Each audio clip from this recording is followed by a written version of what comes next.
joining the cult right off rip. I love that. I like starting it off like that, y'all. Believe me, etc. I like starting it off. Congrats, thank you, Blank Cavity. Congrats, thank you, and congrats. Wow, so cock. Wow, the only guy on the internet who somebody would donate to him and he would say, congrats. Fuck. Wow, wow. Oh, hold on, my audio's weird. Let me fix it.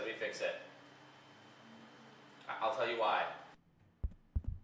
There we go. It's better now. I'll tell you why it was weird.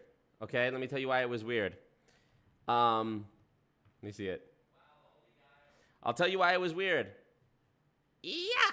Because yesterday, nah, I'm not even gonna tell y'all. Fuck it. I have multiple mic inputs that I can use. And yesterday I was doing something and I switched the mic input over to the camera, not to the microphone. So you were hearing me in the room echo. I know you see the leather couch and the rug behind me and you'd think it would be absorbed, but there we go. Now I sound sexy again. Thumbs up the stream if you are here. Thumbs up the stream. And drop the bag. Gotta get the bag. You know what I realized? Okay, so first off, let me tell you two things. Number one, thumbs up the ting. Actually, three things. Number one, thumbs up the ting. Number two, I have this video dropping tomorrow. If you're already a member or you're on Patreon, you already had a chance to see this video. It is called Lawyer Debunks Multi-Level Marketing, and it is my interview that I did with Douglas Brooks, the lawyer who was featured in the movie Betting on Zero. He has litigated many lawsuits against MLMs. He is a pioneer of this anti-MLM movement, and you may recall he was featured in Betting on Zero in that infamous Herbalife case. So we shot this back in March in Washington, D.C., and I had some other shit to do. So the timing was right, and it's coming out tomorrow. And I'm excited for you guys to see it if you haven't already seen it. And I was doing the Patreon and membership fulfillments for, like, you know, if you're a member on my channel or if you're on my Patreon, I have a thing that says, you know, for this amount of money, you'll get to be featured in the end credits. For this amount of money, this, blah, blah, blah. So I had it set so that the $5 rank was you got your name in the description, and then the $10, you got it in the end credits of the video.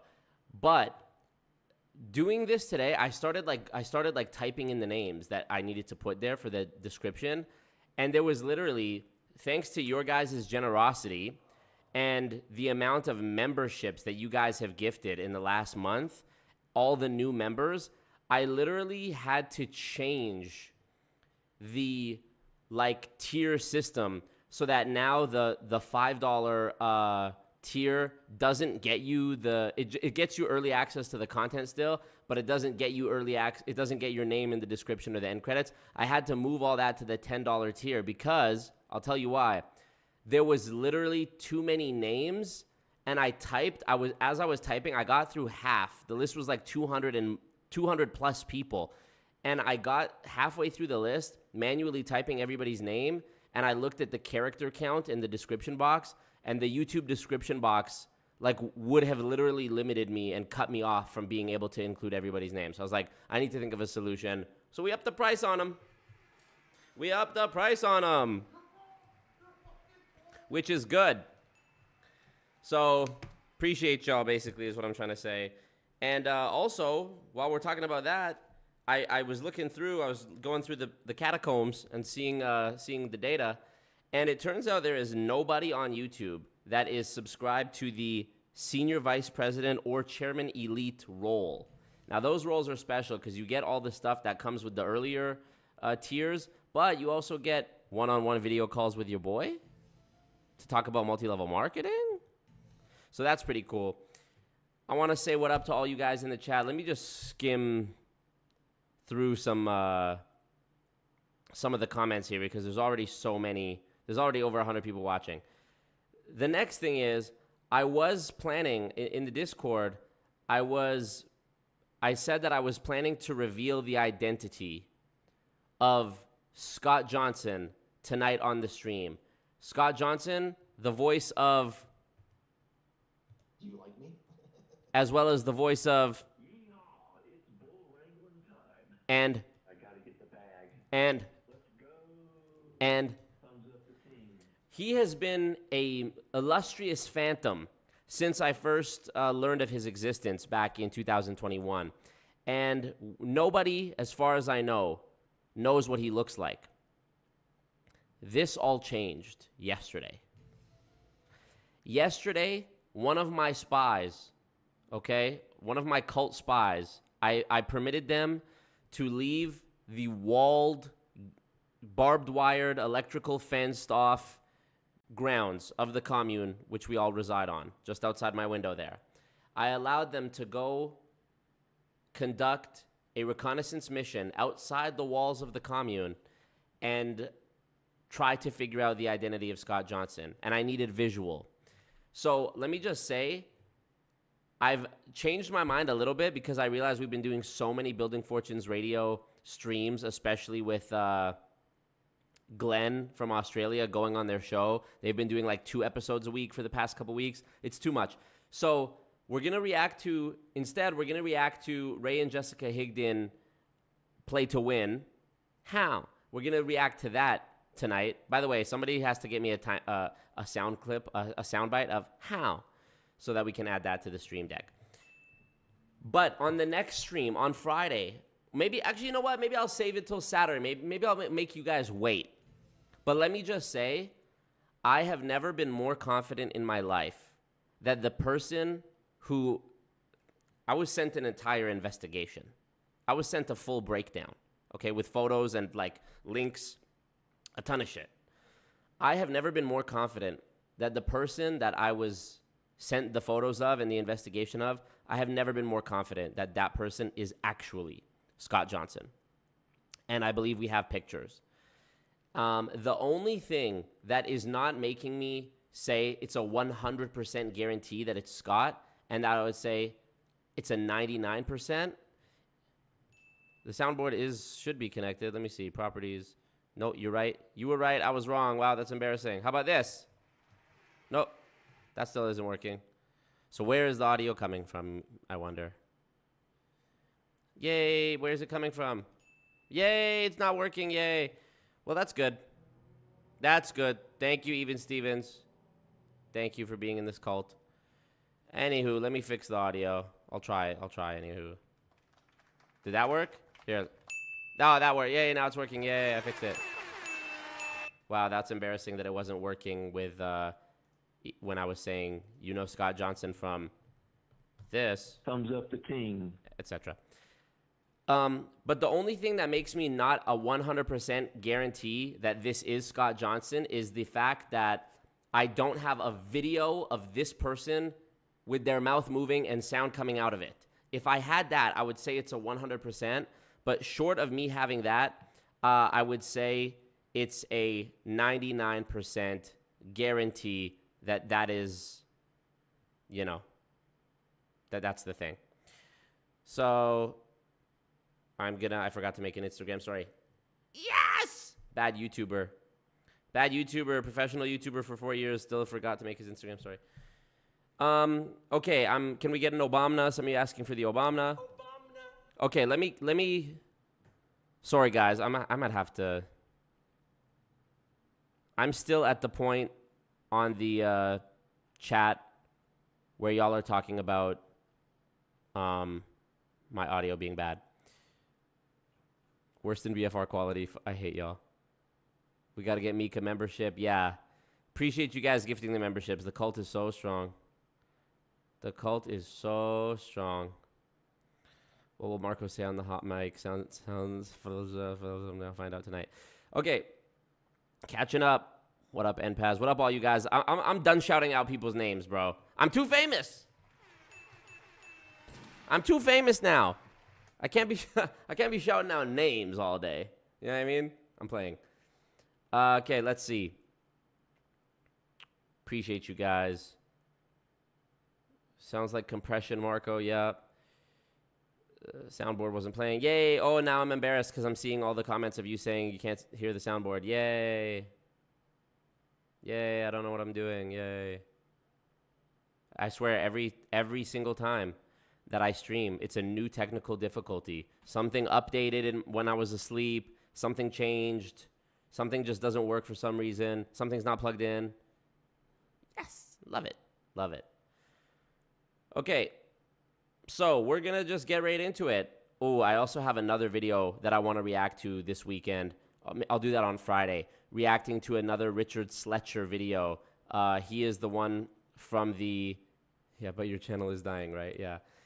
Richard Sletcher, you might remember him from the stream I did last week called Meet Richard Sletcher, where it is a guy who runs a channel called MLM for CEOs, and his name's Richard Sletcher, and we went through his videos where he literally details in several of the videos how to structure a pyramid scheme and how to set it up. And it's a beautiful, if you watch that, you will really appreciate this Doug Brooks interview that I'm dropping tomorrow, because in that interview, Doug Brooks very intelligently points out how... Had to pay a tax since I'll be gone for a bit. Thank you. Appreciate that. Goon tax. Pay it up, y'all. Doug very intelligently points out that MLM is a compensation plan in search of a product. It is so the opposite of traditional business where you have a product and then you figure out what the best way to distribute it is. Will it be a brick and mortar store, online store? What are you going to do? And Richard Sletcher's videos detail that extremely well. And there's a video on Richard's channel that is called Rebuking. Oh, hold up. Whoa. A. Louise Mack. Wow. Do you like me? A. Louise Mack with the 10 memberships gifted. A. Louise Mack has been lifting the cult up on her shoulders recently. And I want to say shout out to A. Louise Mack and shout out to all the people who got gifted. V. Elizabeth White, Nakama Haki, Sam Stark, Mike Miller, Colin, Walter Turner, Alexandra, Lisa, Modi, Confused. Love that. That's amazing. What up, Scott Schaefer? Okay, cool. Bad Dog, what up, Bad Dog? Oh, woof. Okay, so we're back. Richard has a channel a video on his channel called Rebuking, as though we're like the devil, you know? The anti-MLM community is the devil.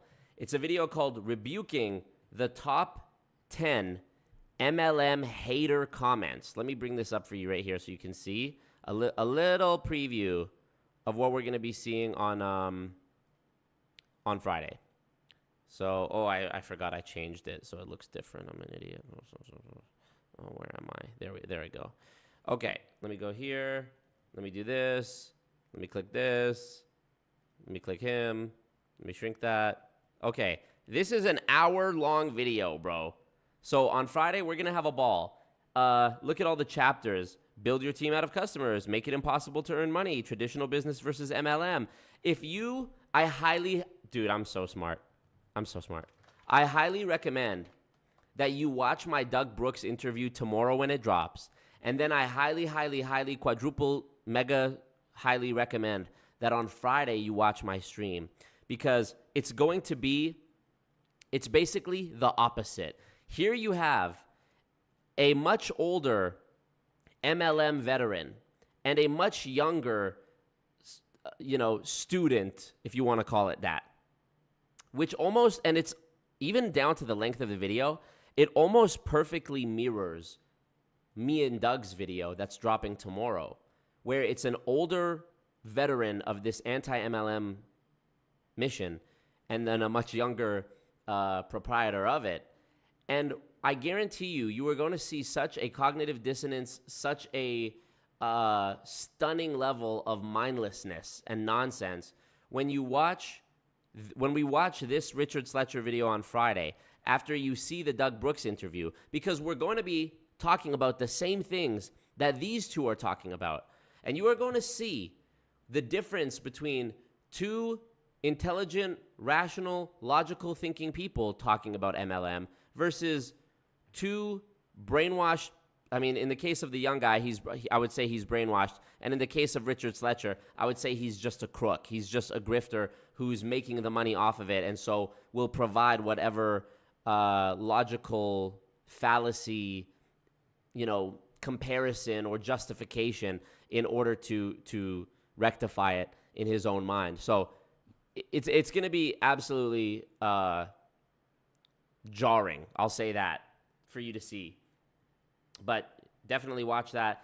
Definitely thumbs up the stream if you're watching, you guys. Thumbs up the team. 140 people watching right now, but only 90 have clicked like. And I heard it's free to click like as well. Wow. All right. Let me see. Sometimes I forget to fill in my water bottle before the stream, and then I'll be talking for like 2 hours because I don't want to get up, because I don't want to have any dead air. And then I get a headache. Yes. We do not have 400 members, Scott. I think there's like 250.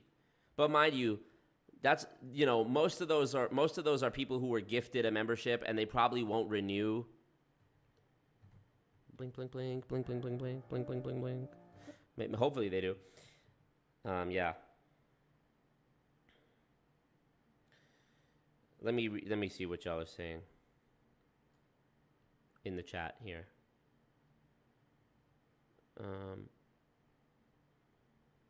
To rebuke someone means to chastise them. Refute means to debunk them. Exactly. And his title is rebuking, not refuting. Did I read it wrong? You never read it wrong, Marco. I know, Marco. It says rebuking. Okay, I just looked. He says rebuking. So, what a crook. But I'm excited to do that with you guys on Friday. The content machine. Who is he? Today we're doing the stream. This stream, Ray Higdon reaction. How? Tomorrow, Doug Brooks' interview is dropping. How? Friday, we're doing the stream reacting to Richard Sletcher's rebuking the top 10 anti-MLM hater comments. Saturday, I will reveal the identity of Scott Johnson. And after that, the sky's the limit, baby. Marco, play it some more, Marco. So, come on now. Come on now. Marco, do you ever sleep? Marco, you're my hero. Okay, let's see. Let's just get right into it then. I have a story about my personal life, but fuck it. Let's just get into this. Y'all don't care about that anyways. Let me move this over here. Let me move this over here. Let me move this over here. Let me full screen this. Let me bring this over here so I can see the chat. This here. And then I'll go to this scene. I'm the best. All right, here we go. This is Ray Higdon, Play to Win, Season 2, Episode 4. I think this is where we are chronologically speaking anyways. So let's check it. Dana says, I walk around saying, how? And my family hates it. Love it. The soundboard is still quiet. Let me see. Let me rewind a little bit and see. So, you're right. It is still quiet. What the heck? What the heck is going on? Let me see. Hold on a second.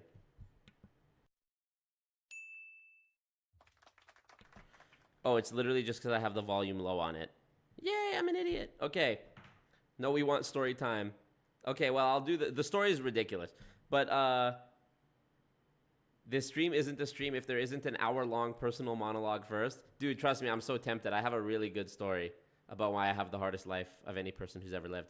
But let's just get into it. Crisis is a wake-up call. How? And given the choices that you've made, it's a time to look at those and say, if they were good choices, keep doing them. And if they weren't, how can we evolve them to make better decisions? Question for you guys. Look at Ray's pouty face. Question for you guys. And I'm gonna put a poll in the chat. Marco, big or small?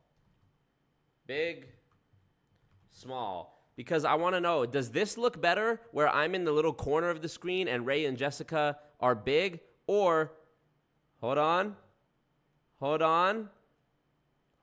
Or, maybe I'll make it a bit bigger. Then I'll make me a little bit bigger and move me over. I'm an idiot. Or does this look better? No, actually, that looks stupid because there's no background behind me. But pretend there's a background. Pretend there's a background behind me.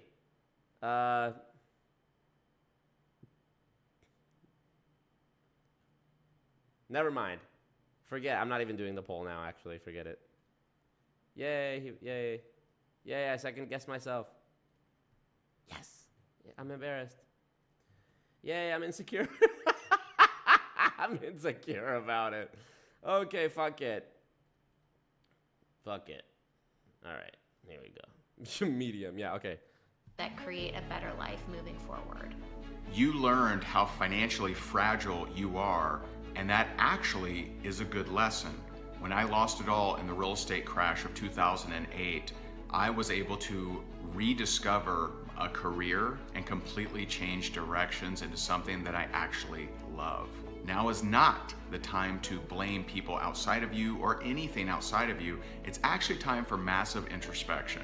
We're not here to bring fear. We're just telling you the reality of what's going on and want you to know that there is hope and actually opportunity in times like this when you stop and take a minute and focus on the LOL, your guys' comments.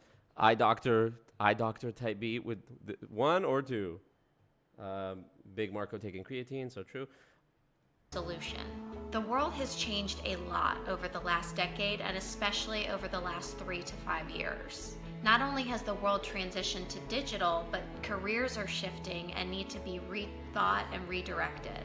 Now, more than ever, you desire to set your own goals, set your own time freedom, and be your own boss and create your own hours. It is clear more now Shut up, bitch! than ever that you have to be in control of your own destiny, that you don't want to rely on others to create financial security for you and your family. There is a solution: time, money, freedom. Our new book that we have written together. We've built a multi-million-dollar business from scratch since the last crisis. Built it to Inc. 5000 and rated as one of America's fastest growing companies. That's how you're gonna help. App. How to Beat COVID, the new book by Ray and Jessica Higdon.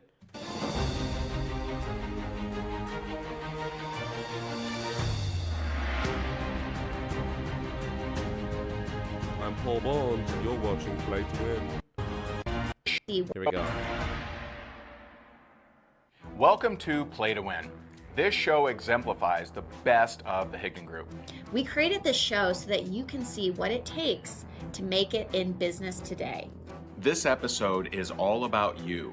Do you want more customers? Do you want more attention? Do you want a larger following? Well, the truth is you need to be willing to open up and be vulnerable. This episode is very powerful, but also very personal. Oh, yeah? So I encourage you to watch this powerfully. And let's see how our finalists fare, because this is not an easy one. Let's meet the contestants. My name is Jordana Spinoza and I am from Southern California. My name is Amy Marino and I'm from Camas, Washington. My name is John Rankin. I'm from Clarksville, Tennessee. Damn, that guy I felt bad for. Remember when Jessica Higdon, who is not a qualified or reputable or, you know, whatever. She's not a psychiatrist, psychologist, therapist, whatever. And she basically tells the guy, you have PTSD from being in the military. By the way, I don't really do the whole trigger warning thing because we're all adults and this is the internet and it's like, just shut it off if you don't like it. But also, if you haven't seen this before, I just will let you know that like this show is all about them making people reveal their deepest, darkest scars so that they can exploit it for their own personal gain. So I just want you to know, you may hear all manner of personal trauma recounting during this. Play to win what? Oh, dude. Play to win a job with Ray. So you get to win being in servitude to a maniac. And you get to win clicking thumbs up on the stream, which is definitely something you should do. Thumbs up the team. What's up, Panda? Watch this powerfully. Yeah. Me watching Play to Win regularly. Me watching Play to Win powerfully. Me watching Play to Win powerfully. Shut up, bitch! doesn't even make sense. My name is Megan Desart, and I'm from Astoria, Oregon. My name is Michelle McKenzie, and I'm from Scotland originally, and My name's always Marco. I'm from Edmonton, Alberta. I live in Canada now. My name is Kelly Ray Light, and I'm from Orlando, Florida. My name is Janine Church, and I am from Pensacola, Florida. Hi, my name is Marta Omaha. I am from Florida. Hi, my name is Patricia Lackey, and I am from Blowing Rock, North Carolina. Made it up! My name is Ryan Pinnell. I'm from Port St. Lucie, Florida.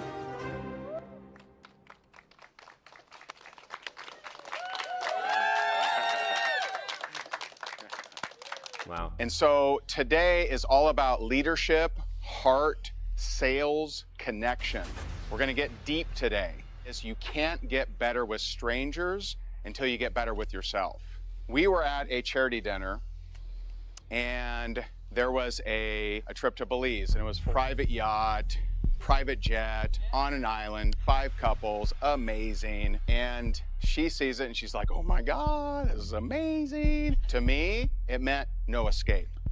It meant I would have to be with 5 couples for multiple days. I would have to actually talk to humans. It actually made me very, very uncomfortable. That had me dig in. And this is where growth happens, is locating where do you feel uncomfortable, where do you struggle, and actually digging in to do the work, because it is work. Even Steven says, looking thickums. Are you talking to me?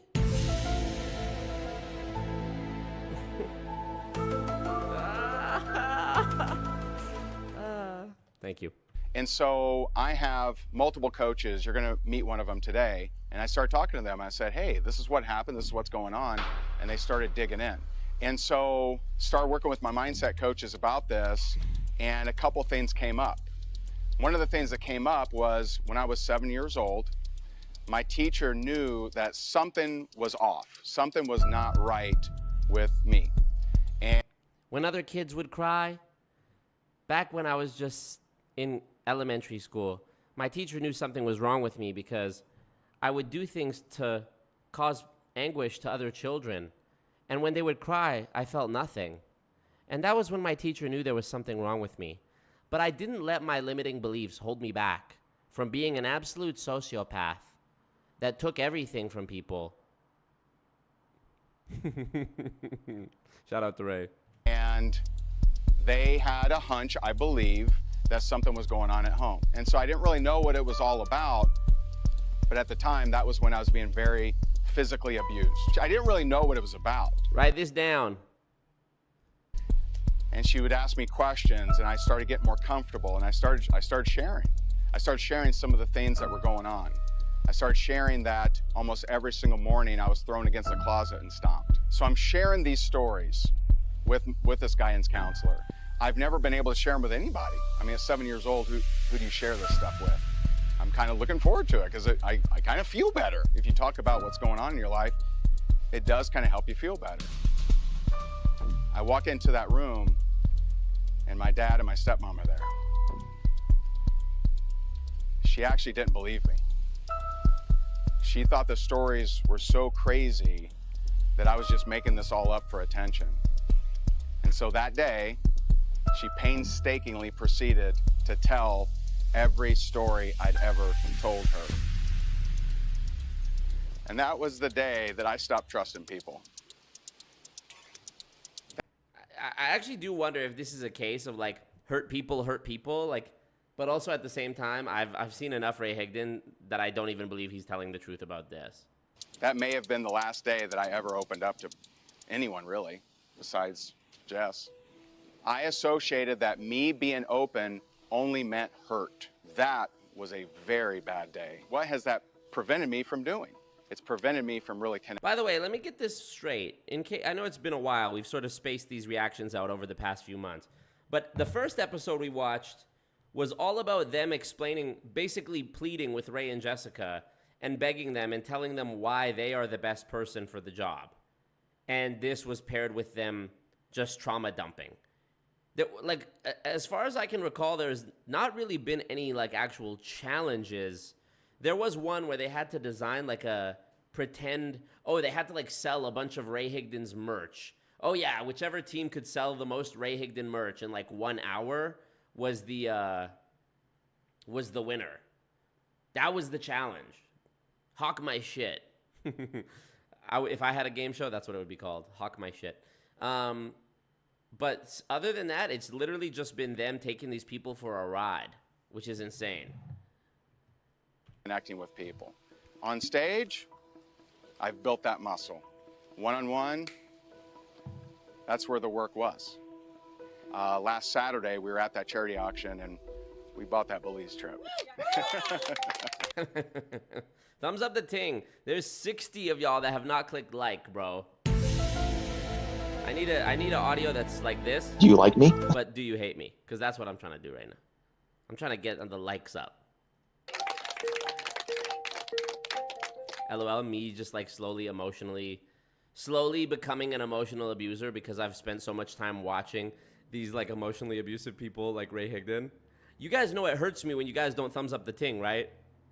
You guys know it makes Marco really sad. You hate me? You wouldn't, you're my friend, right? You'll thumbs up the ting because you're my friend, right? Just, trust me, I'm slowly gonna turn to the dark side. Give me time, give me time. And so I'm here as an example of the things that happened to you in your past. It doesn't have to dictate your future.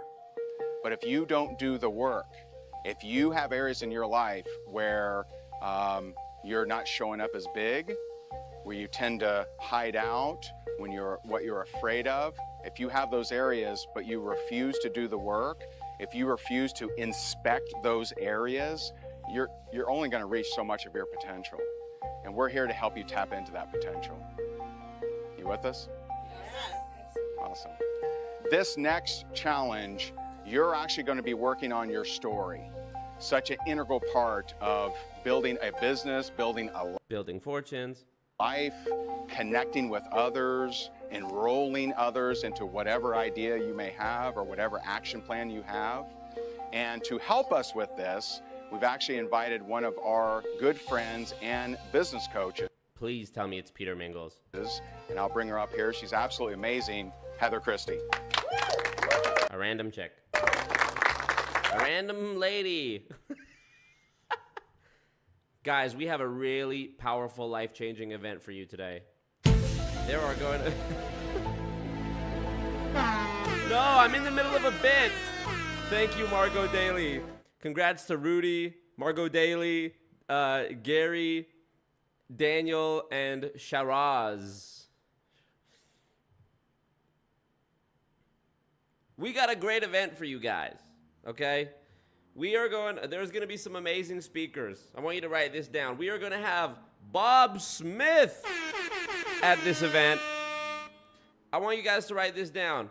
We are going to have John Brown at this event. And we are going to have Sarah at this event. So write this down. These are huge players in our industry. These are heavy hitters. These are this is what it means to be a rank maker. These are the people who shape culture. These people know so much about business.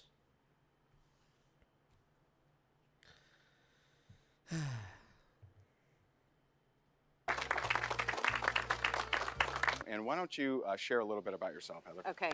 My husband Paul and I decided to move down to Southwest Florida in 2004, and we concocted this plan on our honeymoon to quit our jobs and come down here and start our business. And when we got down here, we didn't know what business we were going to start. And when we found that there was a business for business coaching, we were just blown away. We were thrilled because that's what really unlocked our potential and our willingness to make that really courageous move and quit our jobs and come down here. Well, when I found out as part of the training for this business coaching business that I would need to be doing public speaking, I almost didn't do the business. Business coaching business, Inception. Because you see, I was scared to death of public speaking back in the day. As it turns out, the way to really build the business and the model that we had was to run seminars, to do workshops, to put ourselves out there, to touch and move and inspire people to want to take action, to better themselves. Dude, how can you talk for so, well, LOL, me of all people saying this, but how do you talk for so long while saying nothing? I talk for a long time, but I feel like at least once in a while, I be saying some shit, you know? It was really about finding out what was at the core of the fear that I had in public speaking and breaking through that. So I want to be here as a support for you as you learn to tell your story and you do it powerfully. Storytelling is so incredible. It's the way that we get people engaged to want to take action. I am currently the chairperson for the National Speakers Association Chapter Leadership Committee, which means I am in a leadership role for all the other presidents around the country of their local state associations. How? So I've gone from the girl who How did you get that? I hate Jessica. Didn't want to speak to someone who is totally committed to the speaking industry. It just goes to show What a weird that wherever edit. You are right. What a weird edit. Look, nobody was clapping, and then in the middle of her sentence, they're all clapping. Look. Totally committed to the speaking industry. It just goes to show that wherever you are right What kind of edit is that? now in your speaking path is perfect, and you can go wherever you choose to go, because if you want to improve your results, you just have to improve you. Your results will always follow. So we brought another... Literally making it up. I am the regional district. Where's the, not the, I don't want to be in the studio. Which background is it that I want? Where's the cowboy one? Yeah, I lost the cowboy one. Is it this? Oh, no, it's not that one. That's the Mrs. Incredible. Forgive me. Is it this one? No. Forget it. Look. I am the regional district commander. I am the Grand Wizard commander of the region in which therein lies subsequent lower management positions in my industry, which is about business people doing business with other business people in the sector privately referred to as companies. So when it comes to my credentials, I mean, that's, you know, we're just scratching the surface. But basically, you should be impressed. I was able to build a business to the point where I became, in my company at least, a quadruple, mega, super duper, double dipped, gold platinum, iPhone 15, Sour Patch Kids, Cineplex Theater leader in my company.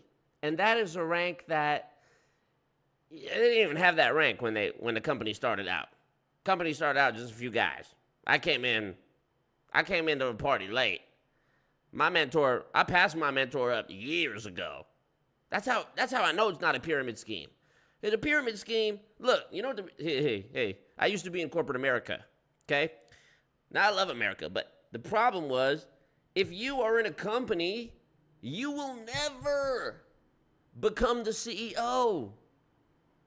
Just the way the cookie crumbles. You will never become the CEO. That's a pyramid scheme. In my business, everybody has an equal opportunity. You could join a business today, 2 years from now, 5 years from now, 10 years from now, 60 years from now, you are above me in the system. So, you know, there was rank makers and now it's rank breakers. So, I mean, I don't know what to tell you. If you haven't been convinced yet, it's probably something wrong up here. You know, that's what we call a limiting belief. Believe. Very, very special guest and coach for you. We've got James Henderson. Who the fuck is this guy? So wait, they brought out a special guest so that she could introduce a special guest? This is special guestception right now. Improve your results, you just have to improve you. Your results will always follow. So we brought another very, very special guest and coach for you. We've got James Henderson. Making up names. This is just a random guy they found in the parking lot. They're like, hey, you're James Henderson. Okay. Thank you for being here, James. And we asked James to come along as well. James is the incoming president of the Florida Speakers Association. Yay! All right. And James, I'm going to let you just share a little bit about your background and how you're going to support as well. Heather doesn't even know this. Wow, what a bad public speaker, cutting her off before she's even done. Is that the sign of a good public speaker? Not waiting until the person that presents you is finished their sentence before starting your own? I'm going to let you just share a little bit about your background and how you're going to support as well. Heather doesn't even know this. So rude. But they were talking about their fear of speaking. My mom's been telling me to shut up since I was about 3. My degree's in broadcasting. I wanted to be a sportscaster, so I've always been on camera and speaking and expressing myself. So I always wanted. This guy's a fucking nerd, bro. What are you? To be like Zig Ziglar. But my life pattern has been through the hospitality industry. And the hospitality industry in the restaurants is all about connectivity. You must be able to deal with people. We have great products, we've got a wonderful setting, but if I swear to God, if this guy brings out somebody else, I'm done. the leaders and your people can't connect, then you can't grow in the hospitality industry. So it's all about connectivity. The same thing is true in speaking. When I can connect with you and I can make my story personal to you, that's when you know that These people are out here freezing with the sun in their eyes. You have connectivity. My first piece of advice would be that you get crystal clear on the message that you want to share. Dude, can I just be honest? And I'm open to criticism. I'm open to maybe the idea that maybe I'm stupid. But what have they actually said so far? What has actually been said? These people all talk about provide value, bring value. I've heard nothing so far. We're 11 and a half minutes into this video, bro. In one sentence, there's a point that you want to make about who you are. This season edited by Fiverr. Good things come in threes. That's true. It's like a video game boss fight. You defeat Sarah Saracen, and then you defeat John Smith, and then you have to fight, Chris Brown, the singer. Why you're here, why you deserve this position. And so create that for yourself in just a statement, in a sentence. Then you are going to build your story around that point. I'm telling you, you win when you get us to feel emotion, and you can't go wrong. So what about if the product is really good and you have a need for it? Silence! Silence, it's about emotions. Build your story around that message. Jessica Higdon is the Red Skull. Changed my mind. James, what do you have? I'm gonna have to confess that the most difficult thing for me to do was to define, for my elevator speech, what's the 1 minute, what's the 1 sentence, what's the 2 sentence that... I never fucked Jessica, I never fucked Ray. All my life, man, fuck's sake. If I did, I'm a Naj with him. Thank you, Peter. That's so ridiculous. I'd like to introduce Mike Oxmall. I'd like to introduce Barry McCockner. I'd like to introduce Ben Dover. That are my essence, right? Like, who am I? So for me, it's service. As a pastor, I'm in service. In the hospitality industry, I was always in service. The second thing, as far as the speaking is concerned, you have to... Specs with a great conspiracy theory here says, what if these people standing outside here are actually just on a green screen set and the speakers and Ray were the only ones outside talking to nobody, and then they edited this together later? I actually feel like that's not impossible. Take your time. Take your time and let people know... Hey, Louise Mack said, Chris Terry. No comment. ...that it is personal to you. Let them know that it is genuine. Holden. Holden Two Dicks. I'd like to introduce my friend, my mentor, Holden Two Dicks.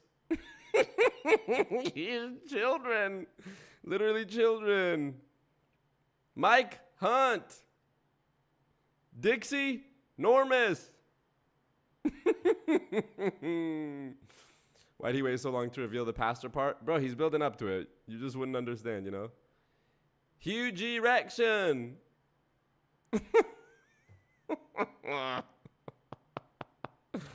You want people to feel how you feel. Or Anita Cox.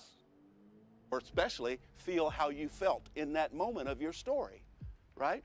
Because some of your clients, some of the people that you're speaking to have felt that way. And you want to bring them back to that. And that's very, very important as far as connectivity is concerned. This guy's amazing. And now, our honored and distinguished guest, all the way from India, Ramit in me. My wife, Jack Hoffman. Mo, my cousin Mo Lester, he taught me a lot. Harry Balzania, he's from New York. Harry Balzania, over on 32nd Street, over by the bridge there. Yes. All right, give these guys a hand. We're going to do one-on-ones with each and every one of you to help hone that in and reel that in, and then you're going to be telling your story in front of the group. So start working on your story now, use their advice, and we'll be meeting with you shortly. They already did this in the past couple episodes. Here we are. Fast forwarding. This is your speaking challenge, and this will be your stage. You're going to be delivering your story from this stage. Did they film this entire series in one day, bro? To all of us down there, and every one. Please help me welcome. I can't even say this. Lou Skunt. Lou Skunt. Love you, Lou. Let's bring on Dixon Cox. You will be voting every single time. This is the question you're going to have to ask yourself. Would I want to work with this person? Whoever's delivering the speech. This means no, I would not. This means yes, I would. Very good. Very good. Okay? And I do want to point out, this is a competition. After this challenge, 2 of you will be released from this season of Play to Win. Good luck. Okay, so tell me your sentence as Heather gave the coaching earlier today. What's that one sentence? How? How are you going to tell me your sentence? How are you going to tell me your story? That you came up with. I am here to tell all women that have ever suffered from postpartum depression. Boo! Boo! That you this shit sucks. You could you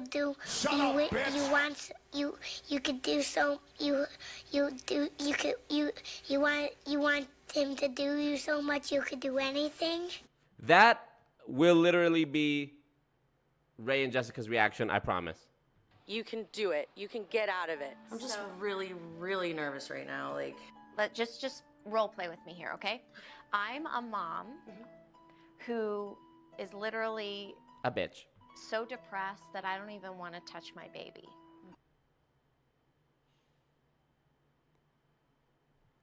You bad mother. What is your message to me? Tell me what you think I want to hear or that I need to hear to get You can do it, girl.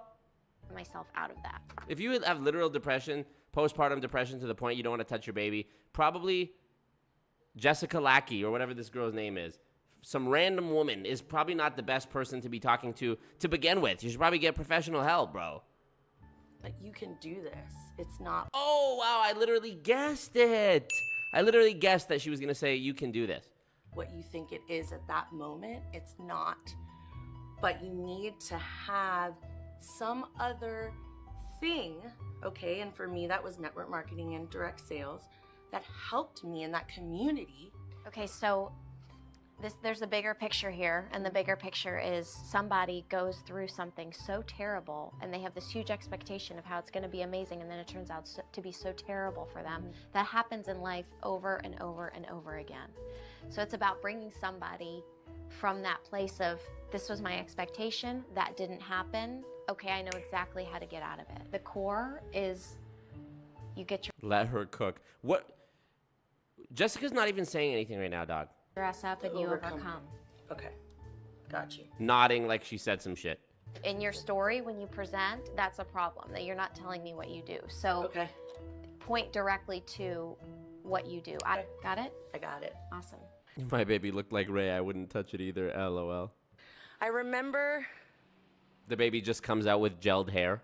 when I went to the hospital to have the scheduled C-section for my son.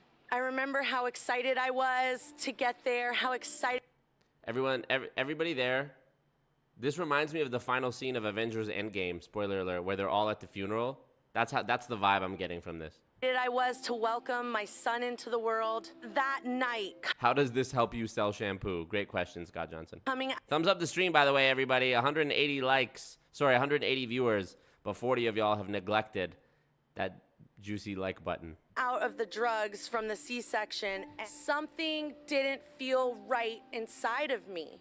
Just emotionally drained, I felt, and it... What were you telling yourself in those moments? I was, you are what they're saying, I never had anyone really tell me what I needed to do. And for me, I feel like sometimes I need that validation from people.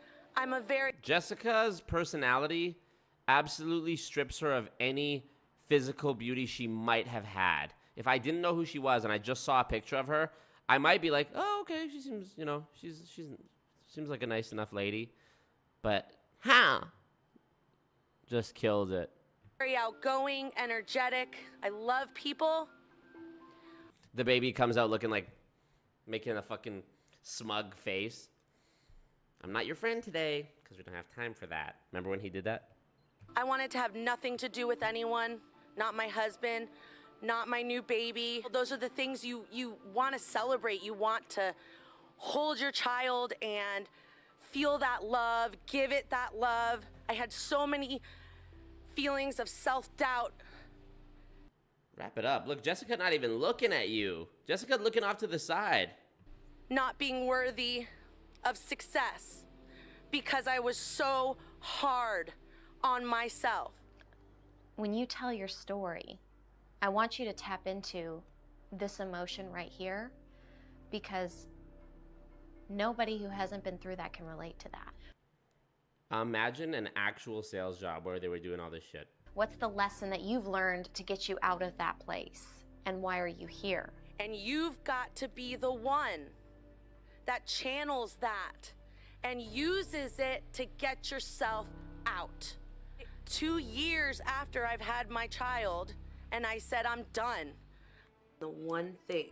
I'm done putting food on the table. I'm gonna join a multi-level marketing company and say to hell with it. That got me to want to get out of bed and make a better life for my children and my husband was direct sales and the community aspect of network marketing. And Okay, so you were lonely. my child and my postpartum is what fueled me to be successful in my network marketing, in my direct sales business. And I want to tell all women who have suffered, who are currently suffering, you're not alone. Lamau, you're depressed? Tap into that depression. I like literally the definition of toxic positivity. You can't just feel your emotions. You always have to judo flip them into business. And I want you to know that you can pull through this. Thank you. See, these people have their soul intact still. Did anyone give her a red? Anyone give her a red card? One guy in the back. Literally the most John Smith looking guy too. Of course Ray gave it a red card. Shut up, Ray. Ray's like, honestly, I wasn't listening, but we'll just let's say red. Let's see. You can come from a place of darkness and be something, but you've got to find the love in yourself first. What you got? When I first started my first business as a child, that gave me that passion to launch every other business idea that I've had that turned into something. When I was 13 years old, I had a dream of becoming a DJ. Not the I had a dream and then followed up with to become a DJ. by starting your speech off with "I have a dream," those are some big shoes to fill, because I'm pretty sure there was already a pretty popular speech that started with a phrase that was pretty similar to that. And then you follow it up with "to be a DJ." It's like starting up here and then literally immediately being down here. That's crazy. I have a dream that one day children, whether black or white, will be judged not on the color of their skin, but on the quality of their house mixes.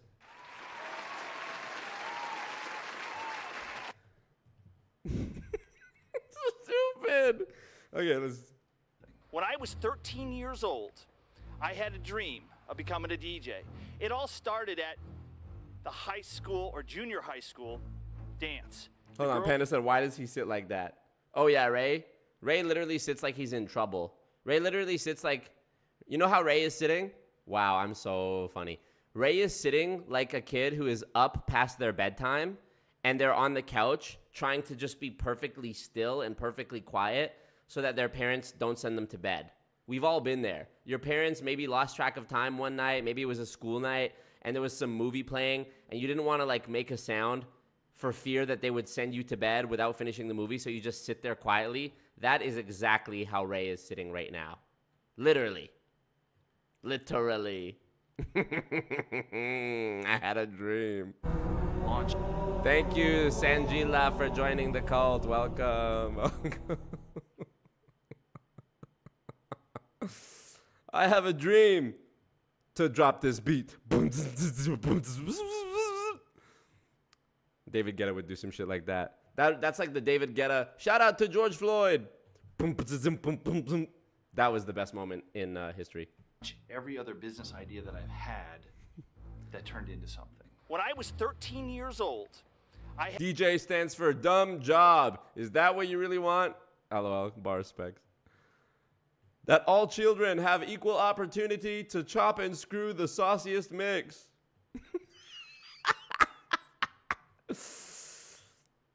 God damn, racist.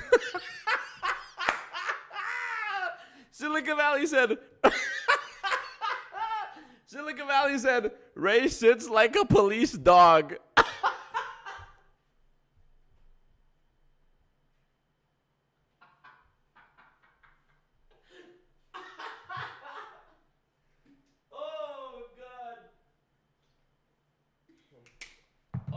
Goodness, literally.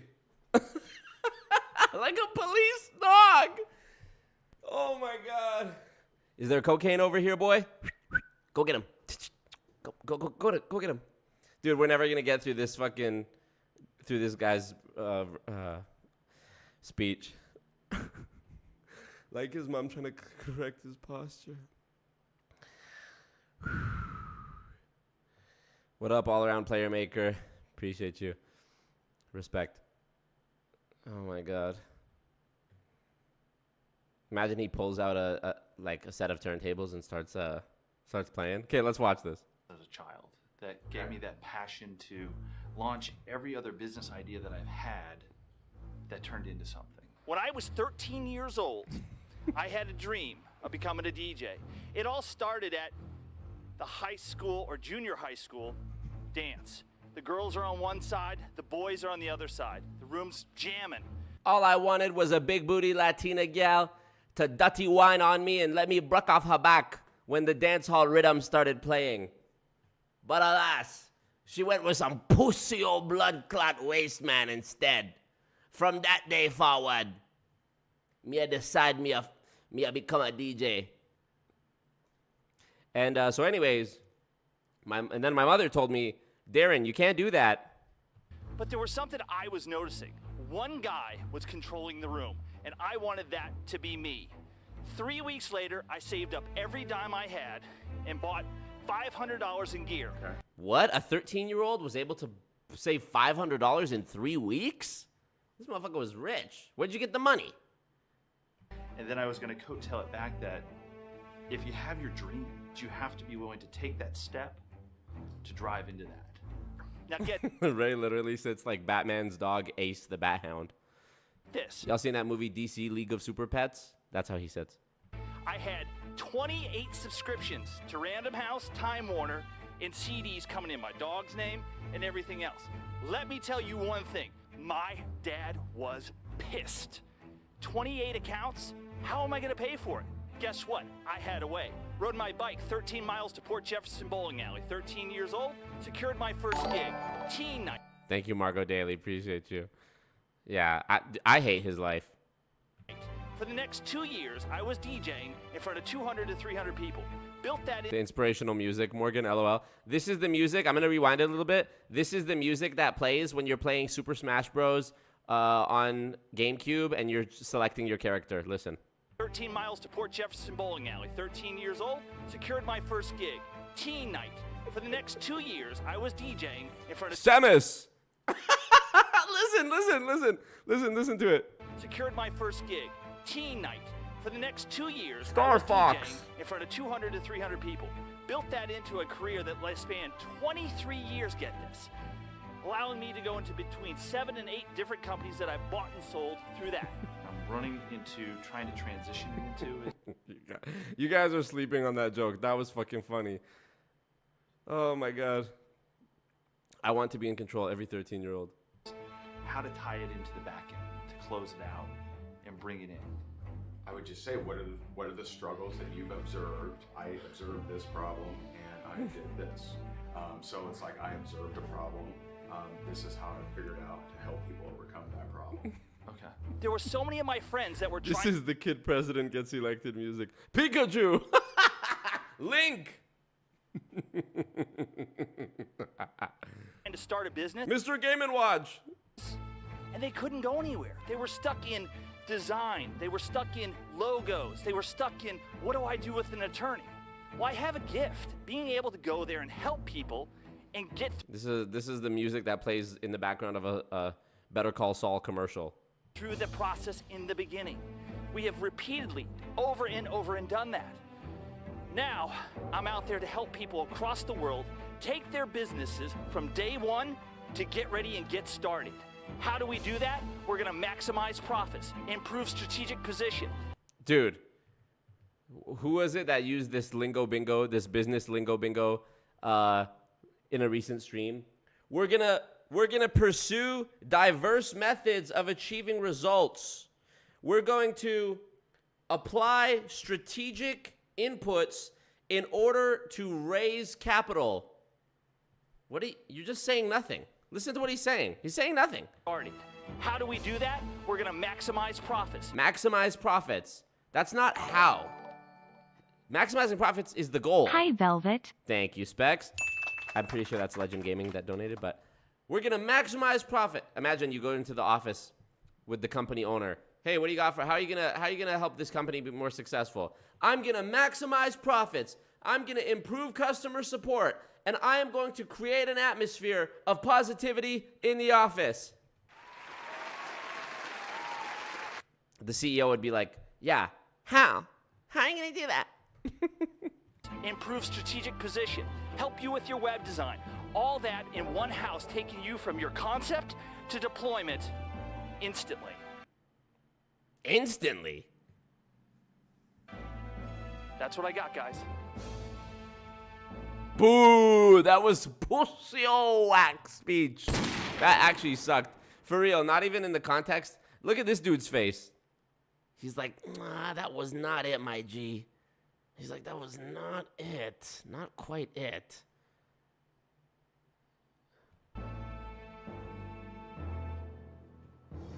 This literally sounds like Final Fantasy music, yep.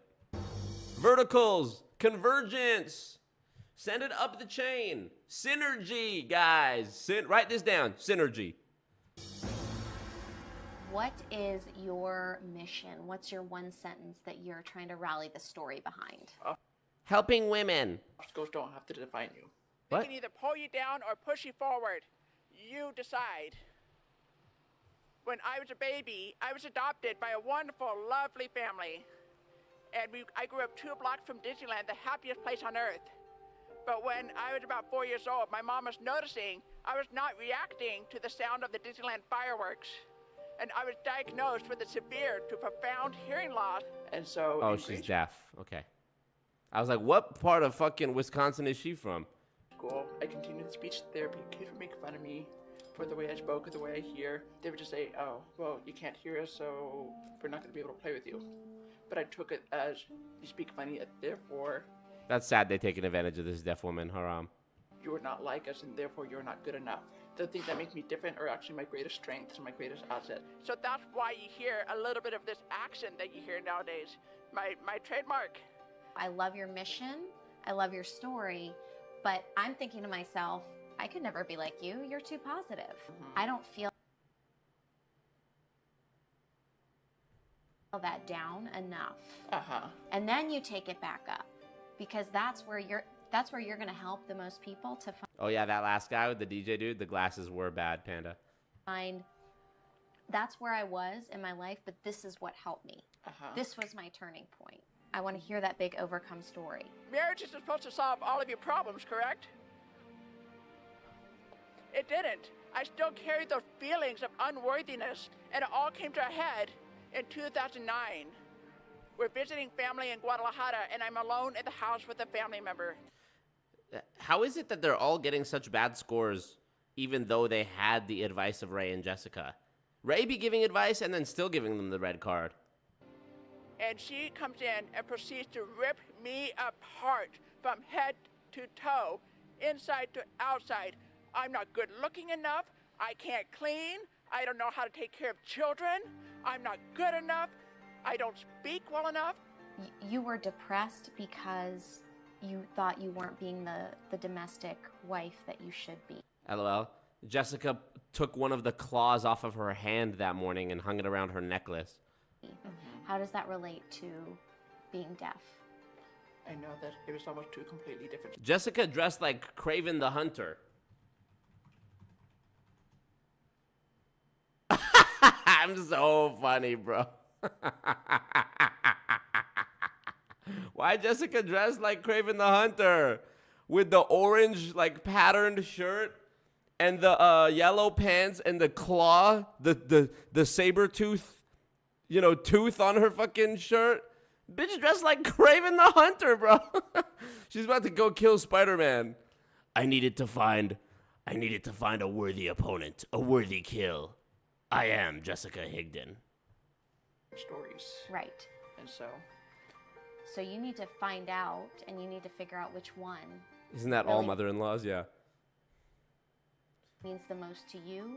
Because it's not about helping them improve, says Amanda. Ray and Jessica want to break these people down, so he'll give them advice and then still tell them they're wrong. So powerful, so true.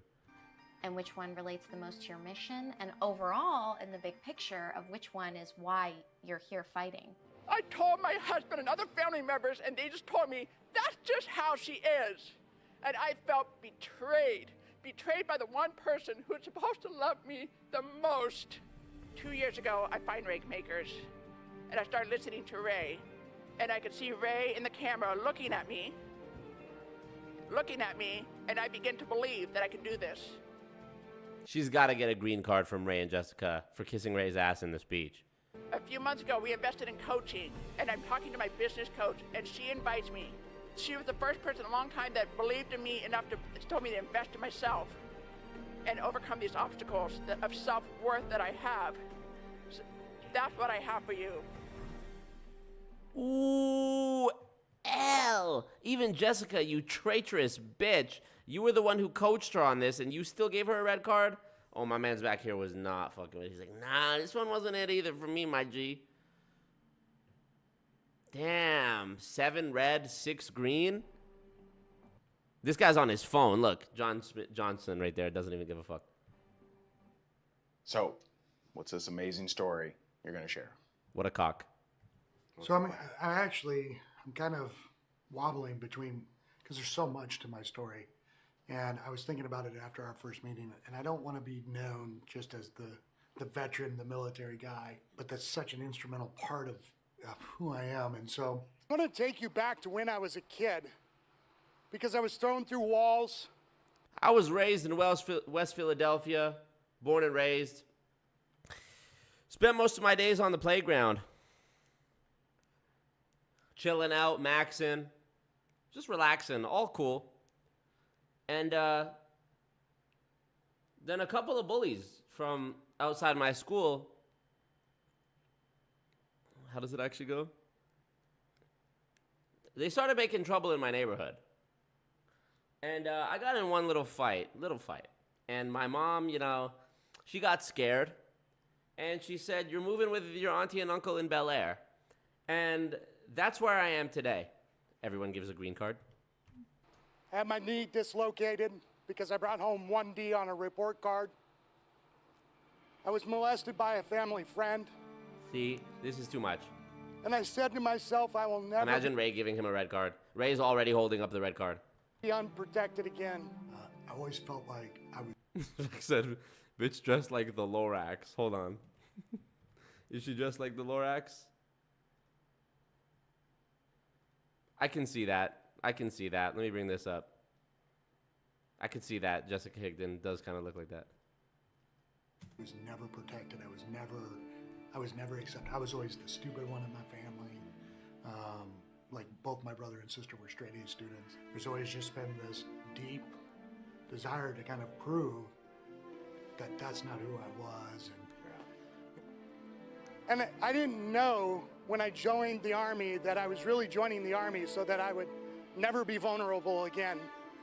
I didn't know when I was getting into the cage and fighting other men that I was doing it to prove that I would be safe. So the format for this sort of thing, and really stories in general, is here's what happened, here's how I have reacted. You're a bitch, Ray. You're saying nothing. Ray, you have no business experience. Here's what we're doing now. And just connecting with people with the emotions of tapping into, you know, what was that like, not feeling safe? That's the biggest struggle. Yes, it is. For us guys, for sure. I wanted to tell you life this, but I don't know. I've never met anybody who can do what she's done to me in 2 days. It's crazy. She's amazing. And she's not even doing it, like digging for it. Yeah. Like, even now, like this is I'm not used to that. Yeah. I wanted my kids to grow up and never have to have gone through that trauma. Coincidentally, ended up working for one of the most elite units in the world, and that unit's slogan is to bring freedom to the oppressed. This guy could literally say that he was the one who killed Osama bin Laden, and Ray Higdon would be like, I'll give you a red card. And as my life began to move on, I realized that I so deeply resonated with that idea of freedom for the oppressed, and it didn't matter to me if it was financially, it didn't matter to me if it was emotionally, it didn't matter to me if it was sexually. And in 2009, I found out that there are actually thousands and thousands of women across the world that are being captured and sold into sex slavery. I have a This stream is so getting demonetized, it's crazy. really deep-seated passion to help people get free because I wasn't free. Over the last couple of years now, my job in the military training people how to come home and be safe is going away. And I've been left asking the question, how can I take all of the things that I've done and help other people be free? But truly, when we look at the idea of network marketing, when we look at what we're doing, we are trying to bring freedom to people who want a different way. Yeah, imagine telling your story and people holding up a red card at you. So fucked. Joseph says, Marco, did you know Kevin Gates has an Osama bin Laden tattoo? Honestly, I didn't know that, but I believe that. Life. And I want to encourage you guys, regardless of what happens today, that you stick to that and you help other people so that they can be free in their lives. It's got to be all green. No.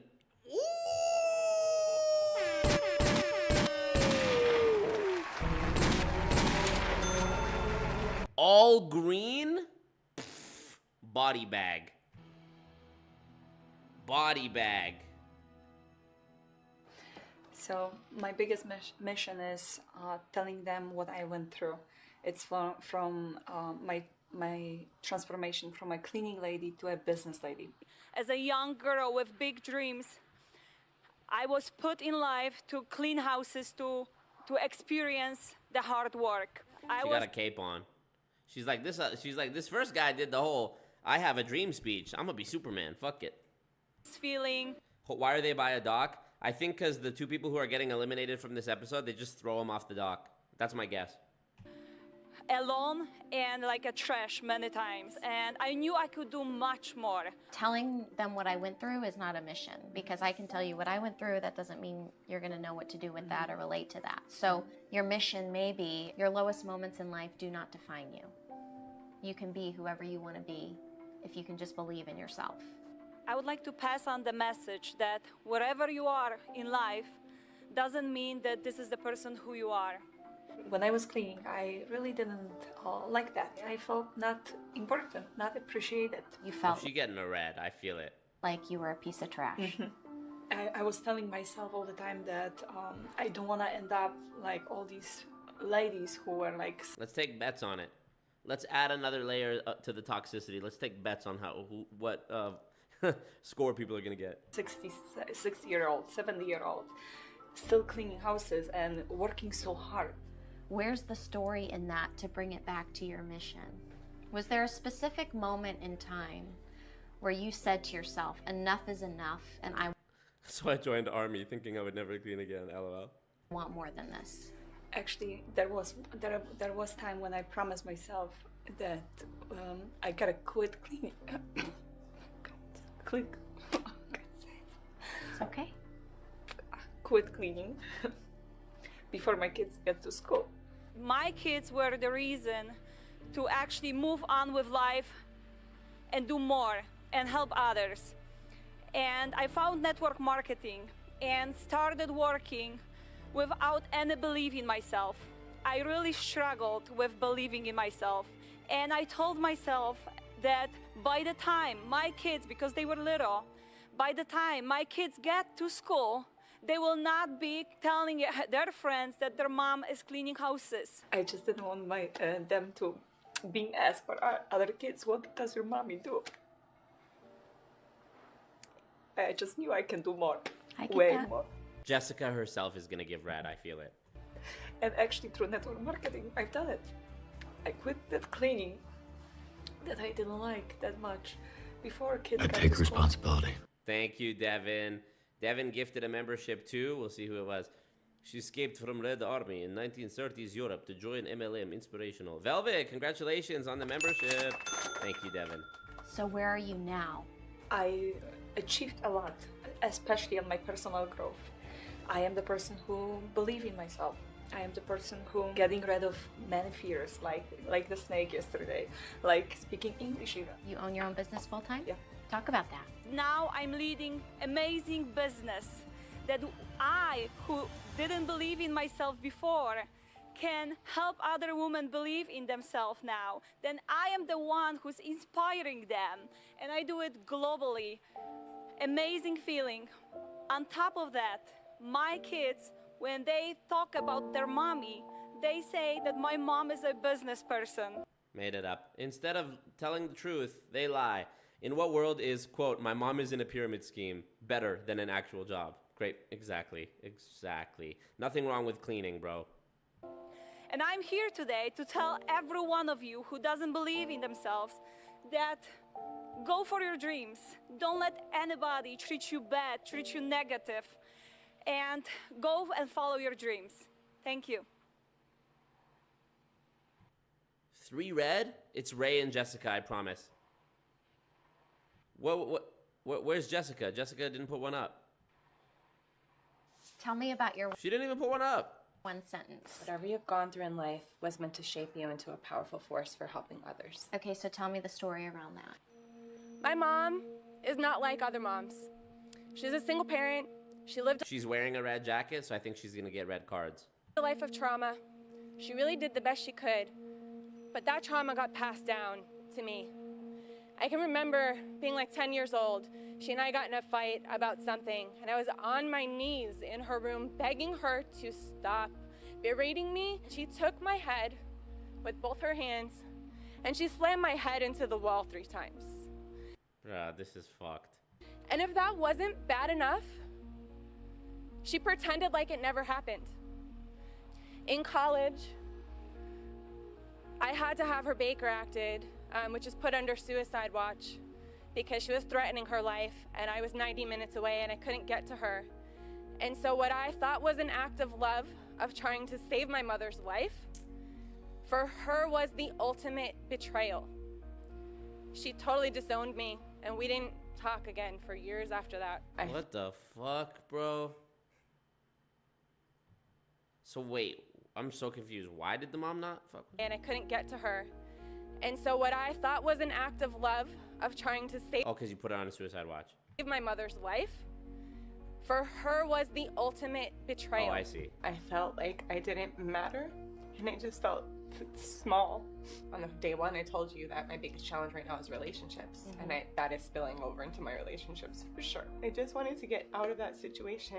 It was at that point when she said to me, "You're no longer my daughter," that I drew the line in the sand and I said, okay, enough is enough. I parented her my whole life. I lived my whole life by what she wanted, and it was time for me to find myself and do for me.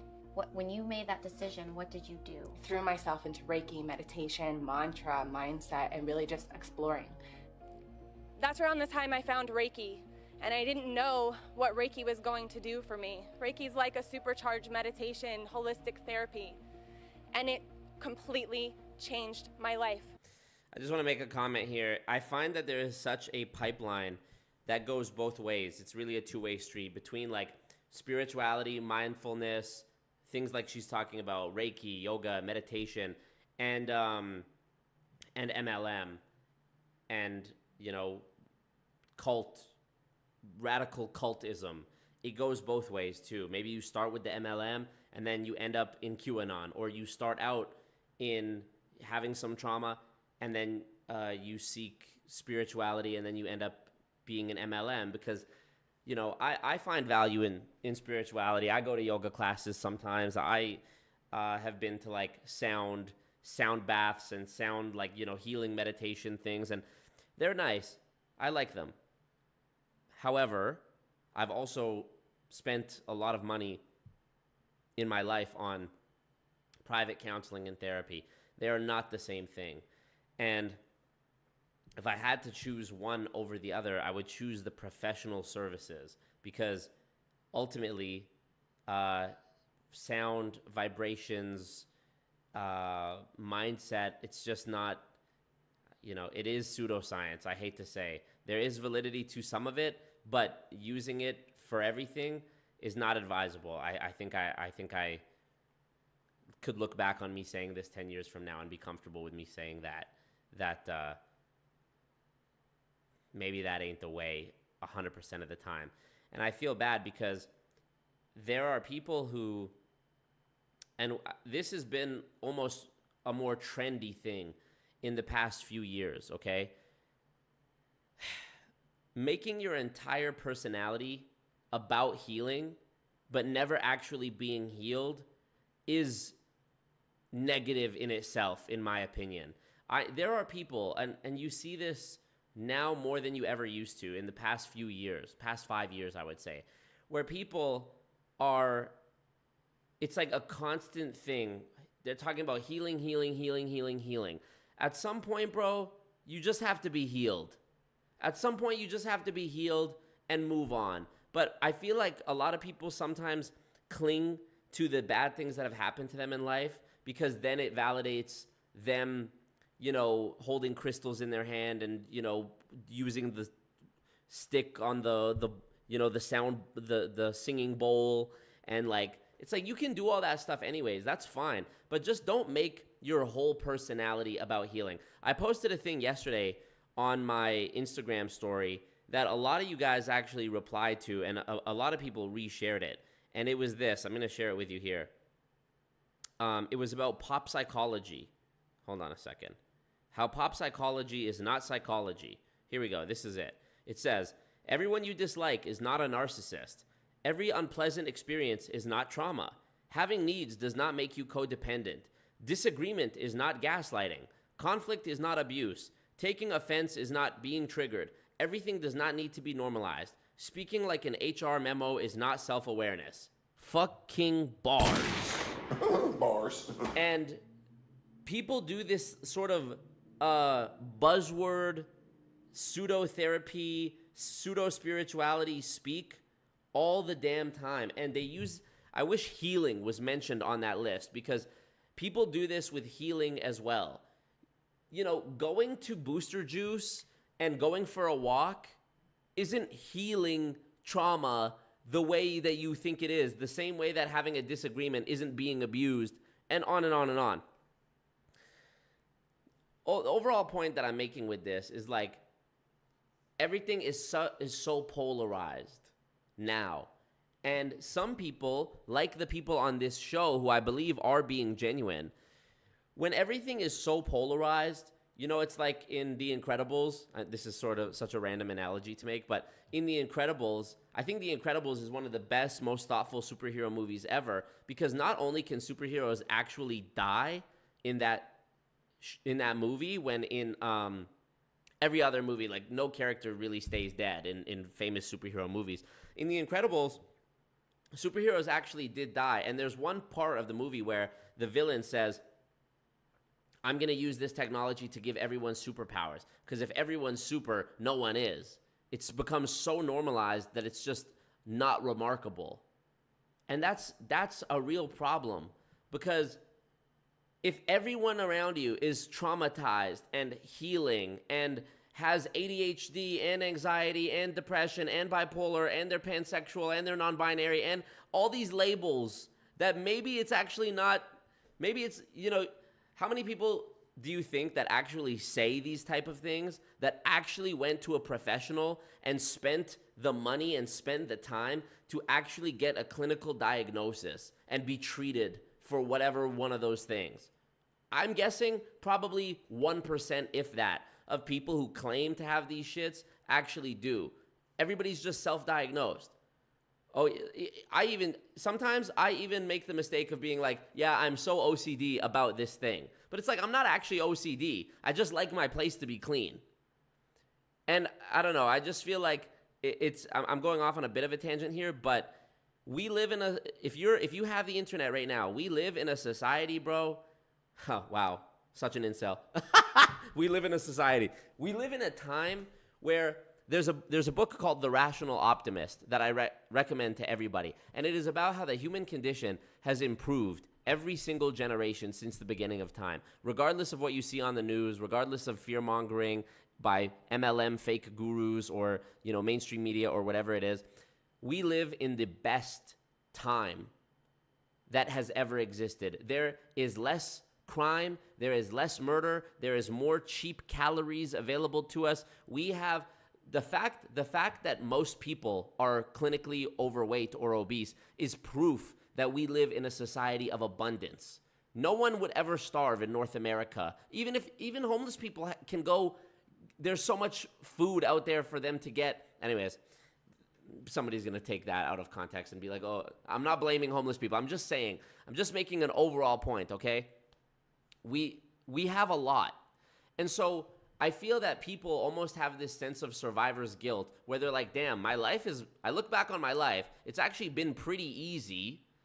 I can't really complain. And maybe people have guilt about it, or they've been made to feel guilty. And so now they start attaching themselves to labels, rather attaching labels to themselves so that they can feel like, you know what? I'm an underdog too. No, look at me. I'm the most oppressed.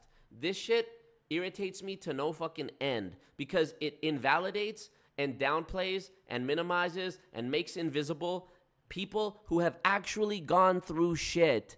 And then to top it off, like the cherry on the toxic positivity cake, Ray Higdon comes along and makes a show about it.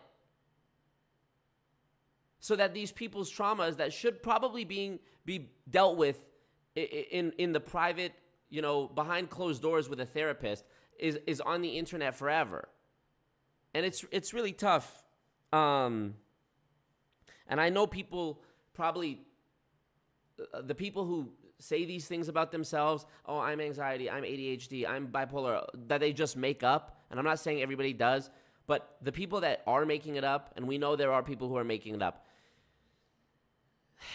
I think those people don't think it's as harmful as it is. But bro, trust me, it is. It actually is. So Yeah, the suffering Olympics. I'm sorry for the tangent, but thank you, Devin. This tangent's so important. It isn't cool to have disorders or trauma. It sucks. Yup. Wow, bars. Hold on, I gotta read that in full. Marco likes a clean house. OMG, you're so quirky. NPaz says it's flat out offensive to people that actually have these problems. So true. Bro, I know people who at age 30 got on TikTok and started talking about how they're neurodivergent. And there has been no evidence at any point in their prior life that they were neurodivergent. They went through elementary, junior high, high school, university, and worked the latter half of their 20s doing normal people things. And then at 30 years old, you know what? Mind you, 30 years old after spending the past 2 years during COVID lockdown on TikTok, absolutely frying their dopamine receptors and destroying their attention span, came out as saying that they're neurodivergent.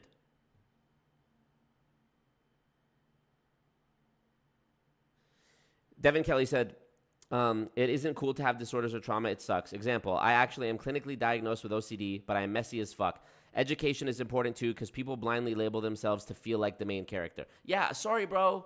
Y'all not the main character. Well, we all know I'm the main character. Marco. Yeah. Spec says that's a bar. At some point, y'all gotta be healed. Dude, just be healed. Yeah, I'm not even gonna go any more into it. Dana Rose says, I am a therapist. This will only harm these people. And I know what I'm saying is not popular to a lot. And this is also, mind you, this is the reason why I don't really like to do trigger warnings. Because, bro, you're gonna have to live in the real world at some fucking point. Do you think there's a trigger warning when you're driving down the road and you see two dudes in like the middle of a road rage thing, or you see somebody like you see two people fighting in person, or like anything? Do you think there's a trigger warning in real life when you're at the grocery store and you know what I mean? Words of wisdom from someone who works on the corporate side of a sales company. None of our trainers encourage sellers to trauma dump. Bars. And yeah, that's why I don't like to do trigger warnings, because I'm not trying to feed into this whole shit of like, I'm triggered. Sorry, bro. Dare I say? Chances are you're actually not. Most of the time, people who are... Dude, did you ever hear anybody say the words trigger warning 10 years ago? 10 years ago, I was 17. So I had, been on the internet enough and played enough video games and seen enough internet content to traumatize myself, definitely. I never saw the term trigger warning until a couple years ago. Now everybody has to have one. I'm not trying to sound like Scott and Peter, old boomer, being like, this generation, they're snowflakes. But I'm just saying, at some point you're gonna have to go outside and touch grass, and at that point you might see something that you don't really like. What are you gonna do? Make it your personality for the next 6 years and talk about how you were traumatized because somebody's dog barked at you in the park and now you're on a healing journey? Just get it over with. Just heal. Fuck. Yeah. Sorry for the rant, honestly, but I just feel that it does tie into what we're watching right now with this Ray Higdon show. Okay. When everyone is special, no one will be. Yes, exactly. Marco is like Kanye for always coming back to The Incredibles. That's hilarious. I hate odd numbers. I'm so OCD. Fluffy Minx saying one of my favorite quotes, and I've heard this before, but it is one of my favorite quotes. Don't be so open-minded that your brain falls out. That is a bar, and I actually posted that about a month ago. I think I posted that on my Instagram story, just that quote. Don't be so open-minded that your brain falls out. It's a bar. Okay, let me see. Marco in his Joker phase, hilarious. Yeah.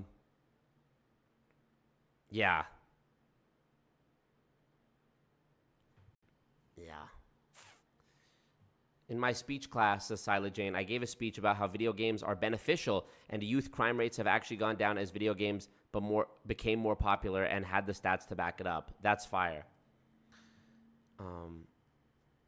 And also, bro, even if you do have healing to do, also at the same time recognize, as much as Ray and Jessica Higdon would like to make you believe that you can make people care. You can't make people care.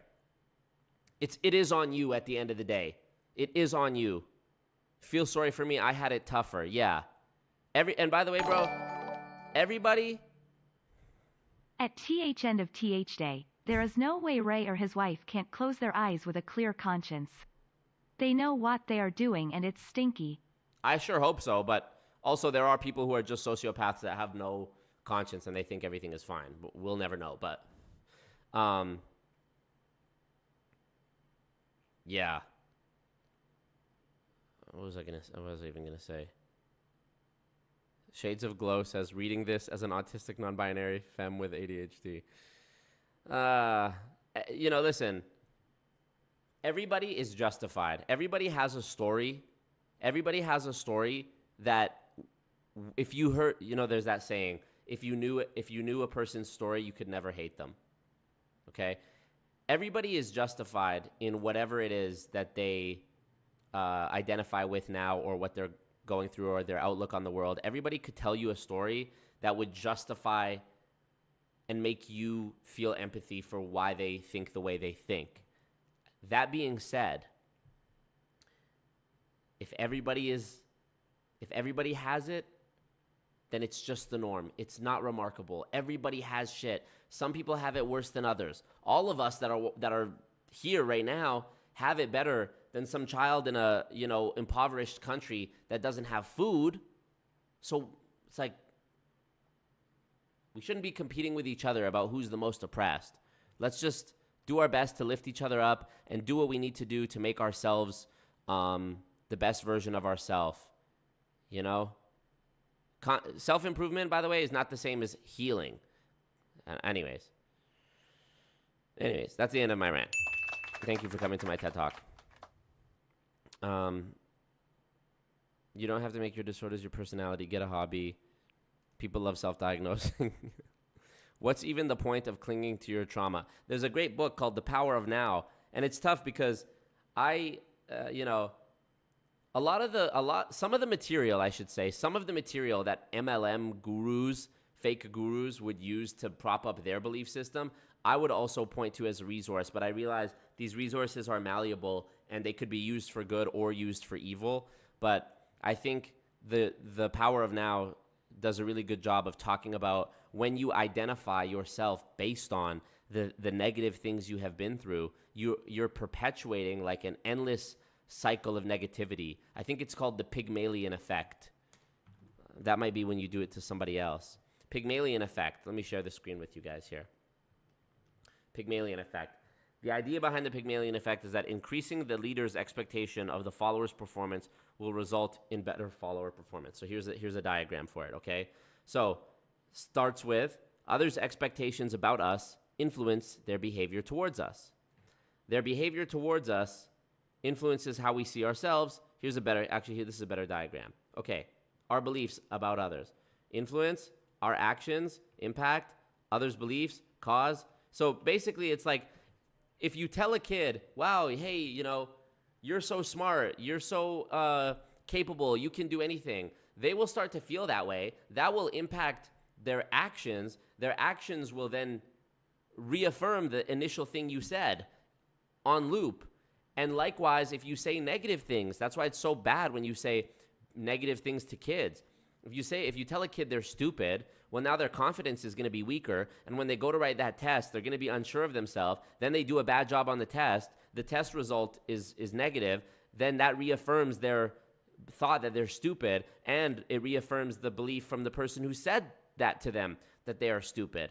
The same thing, you can like self-gaslight, self-Pygmalion affect yourself by doing this shit too. I'm healing. I'm on a healing journey. I'm neurodivergent. Bro, wake up.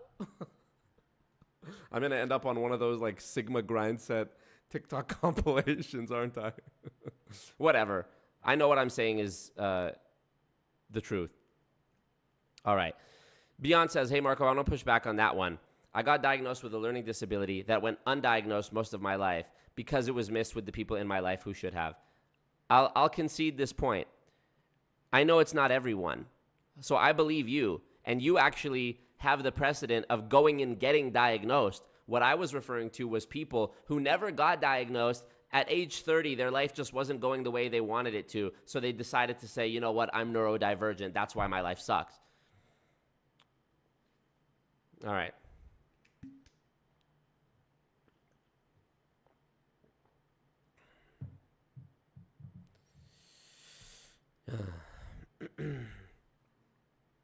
Okay, let's see.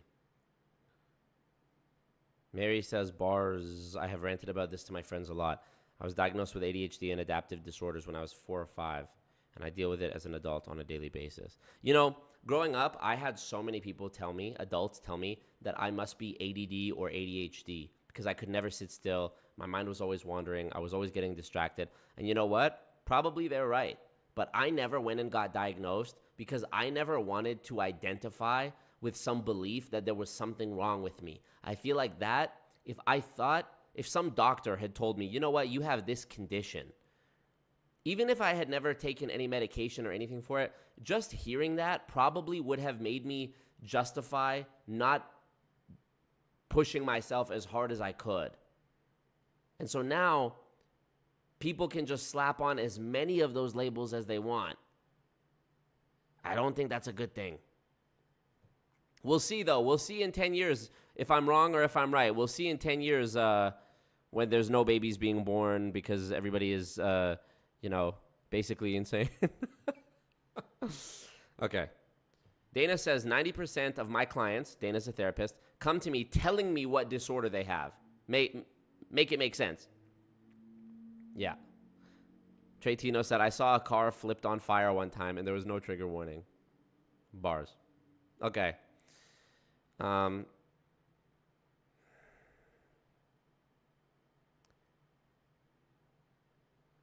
Benjamin said, why does our blank bother you? Let them be. Who cares?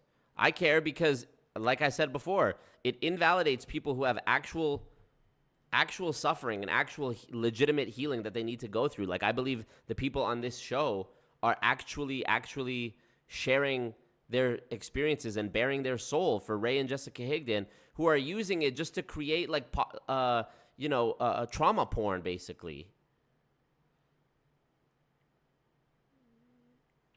Okay.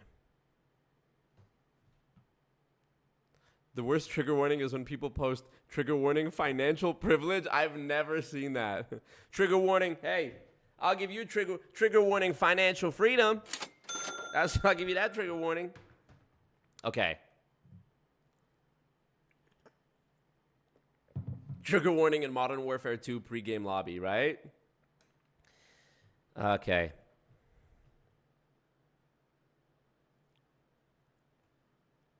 FMC says, thank you, Marco. As a first responder, your words mean a lot. Just heal for real. I noticed there's a correlation with the people who agree with me, a therapist, a first responder, and the people who don't agree with me.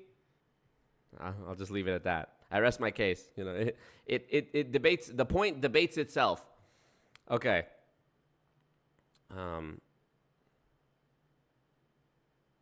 Marco looking swole. Creatine MLM incoming. Yeah. I'm team let's just be hot, says Trey Tino. Me too, Trey Tino. I like that. Okay. Benjamin says, who's competing about being the most depressed? And Devin says what I'm thinking. Do you live under a rock? Yeah. Joey says, I thought self-improvement was buying sets of pastel notebooks and lotions and spending 2 hours every day drinking a smoothie and writing down reasons you're right and everyone else is a narcissist. Yeah. It does create an endless cycle. Thank you for the kind words, Johnny. I know it's sort of look, man. Probably the worst thing you can do as a YouTuber, especially if you have a niche that you talk about, probably the worst thing you can do is say your personal opinion on things that, and mind you, this is connected to the MLM conversation, so I am still being on topic, on brand here. But usually the worst thing you can do is like have an opinion that people might disagree with. But also, that's just not the type of person I am. I would rather be real and say the thing that I really think than just try to appease everybody. I'm saying what I think.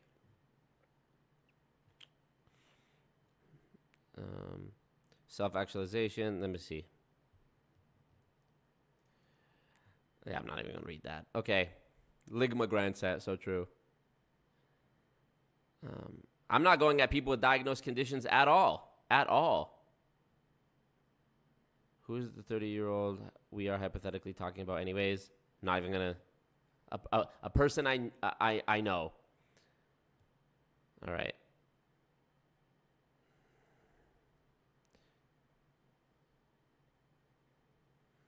I know having ADHD doesn't mean something's wrong with me, Margot Daly. I just, as a kid, I probably would have looked at it like that. And I had a friend in high school, by the way, who was very like fidgety and like in French class and math class. And one day, like as time went on, he started coming to school and he was just a zombie. And I was like, what the fuck happened to you? And he told me, he's like, yeah, the doctor put me on these pills because apparently I have ADD. And I was like, dude, you don't have ADD. You just don't like math and French. Like, dude, we're 15-year-old, 16-year-old boys with our hormones going crazy. And sorry, I didn't want to sit still and pay attention in French class. And they drugged him up and they turned him into a zombie. And I thought that I didn't want to get into that. You know, I didn't want to be that. You know. All right, let me move on. Okay.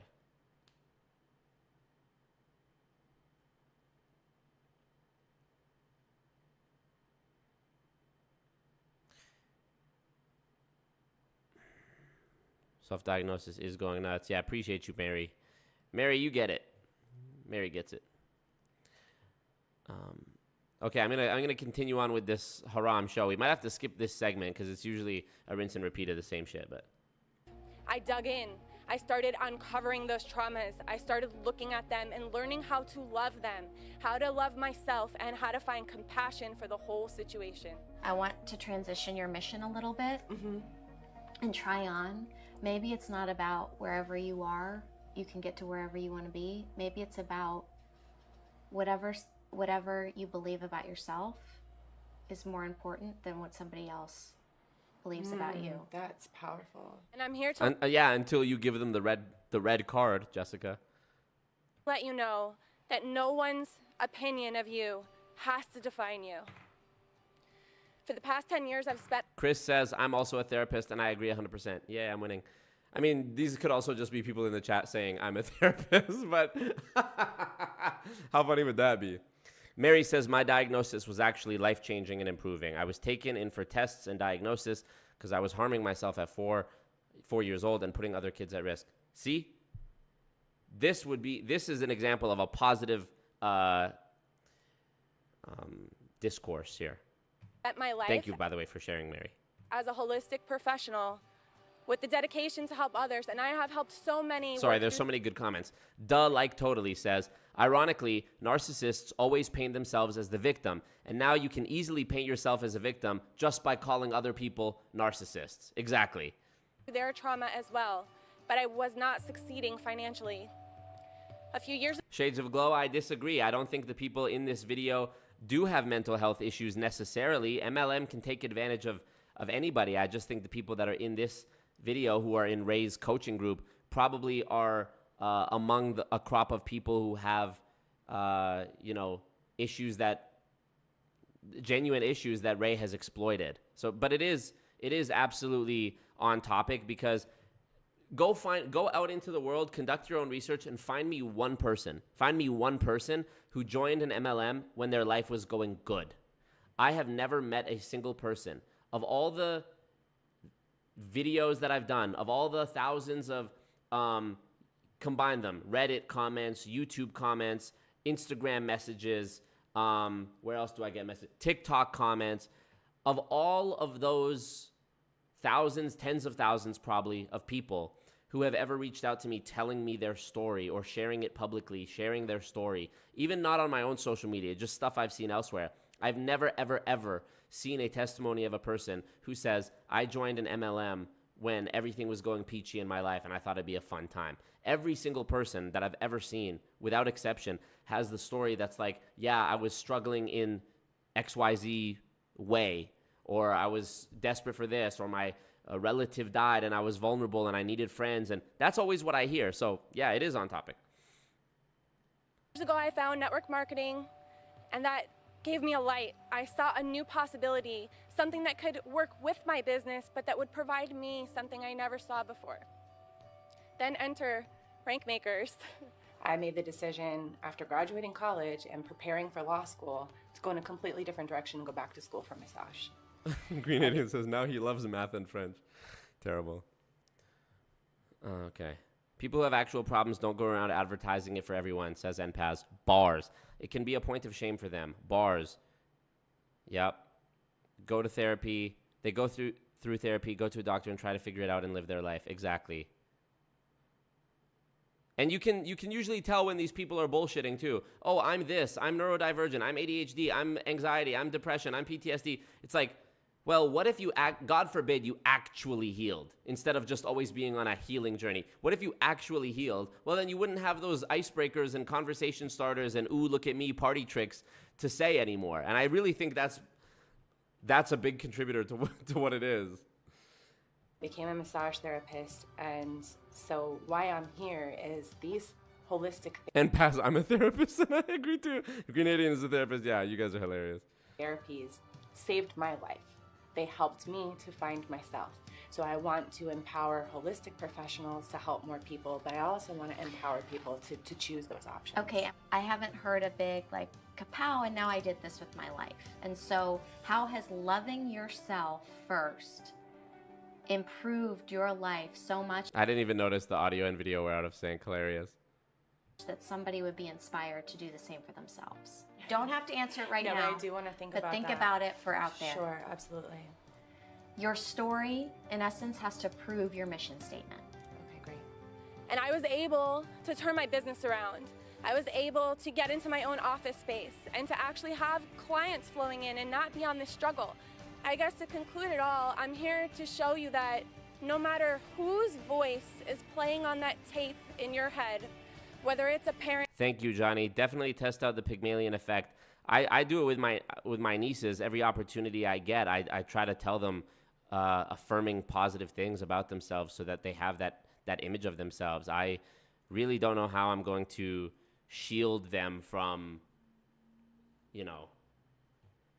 Thankfully, my niece, who's 11, is not on TikTok and shit yet. Like, I actually take a very active role in my niece's lives and try to, like, I literally told my aunt one day, I was like, give me their devices, like their iPads and phones and whatever. And I, like, manually went through on their phones and blocked, like, sites, apps, you name it. Because I just don't want to see them. My niece is 11. I don't want 3 years to go by and my niece is 14 and she's like, anyways, you get me. Parent, a teacher, or just society in general, that does not have to define who you are. You can find a vehicle for yourself. You can find your self-love. You can lift yourself up out of that and go out and create the life of your dreams. Thank you. Oh, 2 reds only. That's actually fucking good. I didn't expect that. Turn my mess into my message. I didn't expect all y'all to thumbs up the ting either. Thumbs up the ting. But do it. I grew up with stepdad. What is this show about besides sharing trauma? Literally nothing. And also, before anybody says, Marco, you're exploiting their trauma too by reacting to this on your stream, the content is already out there. And I think there's layers to it. 1, the content's already out there. 2, I think it's important to disempower people like Ray by us being able to come together, realize that it's bullshit, and take him down a peg and laugh at it. And we're not laughing at the people's trauma. We're laughing at the ridiculousness of the overall situation and laughing at almost in disbelief of how insanely evil a person could be to take advantage of other people and stare them down like a hawk, sitting like a police dog, holding in a fart like this. And to be aware that this type of shit exists, I think, is important. Who told me I was a piece of shit and would never amount to anything. When I was 16, I discovered the drug methamphetamine, and I ended up becoming a homeless meth addict. For years, I lived on the streets, battling my addiction. I almost died multiple times. Just Call Me Joe. This is the last thing I'm going to read about that. Just Call Me Joe says, healing becomes their entire personality. Actually, healing would mean people would realize they were actually boring, normal, real-life people. Yeah, hey. There were times where guns were held to my head. I spent time in jail. I ended up with 2 drug possession charges. And when I was 21, I was in a gas station bathroom, and I looked in the mirror at my 80-pound self, and I said, this is not who you're meant to be. And from that day forward, I made a decision that I was going to quit meth. I was never going to use meth ever again. So like picking a few key moments that relate to the next thing, which would be, what have you done because of that, since that, what did it drive you to do? It's not you asking for sorrow. It's not you like, look at me, look at how sad I am. Right. That's not what you're doing. You're allowing it to sink in for them. Devin wants to know, can someone explain the red cards? There's literally no criteria. It's just like they thought it was whack or not. And it's serving them better by you slowing down and being willing to go there. Okay. I'm channeling it. And 3 months later, I ended up pregnant with my first son. Yeah, imagine outing yourself as a meth head as part of an MLM contest or as part of MLM content. Insane, right? And I found myself in a very abusive marriage where I was beat every day by the hands of the one person. See, dude, this is too much. I gotta skip. 2 reds. Who gave her a red? Do it too. Who gave her the red? Dude, this guy in the back is ruthless. The DJ guy, he is a savage dog. Who gave it red? Jessica? Oh, no, this one. Wow. I have had an epiphany today, and for the last 10 years of my life, or maybe more, I've lived by the motto, be the change you wish to see in the world. And today, I found out the reason why I've had that motto is that I needed someone to come and change me, that she needed someone to see her and to rescue her out of that situation. What's this amazing story we're gonna share? If our life is like a book, like chapter 1, like my parents got divorced. Okay, Chapter 2. now we're talking. Okay. Now we're talking. Fuck you, Ray. You're such a piece of shit, in my opinion. Bring on the tool scams for learning disabilities and neurodivergence. Yeah, it's just like stress balls and shit like that. Stress balls and little microwave like beanbags and shit. My father had mental illness. Chapter 3, like my mom remarries and. Why would you not just go on there and lie and destroy everyone else's story? Oh, dude, I would win this show. I get molested. Chapter 4. You know, honey, you're still in an abusive situation. Fact. Like. My story is similar to many others that I've heard here today. I done kept it real from the jump. Bars. Like, just crazy. How do you even go last? Yeah, dude, if you go last, if you speak last, you literally have to, like, cut off one of your legs by the end of the talk. Otherwise, there's no way. You're going to get eliminated, bro. If you thought this was fucked, let's see how they decide who gets eliminated. The abuse. And then on the outside, like, it's perfect. But on the inside, like, I don't want to live anymore. Like, I just want to die. If the story would have stopped there, right, we wouldn't get to the story of where I'm at now. Exactly. Great.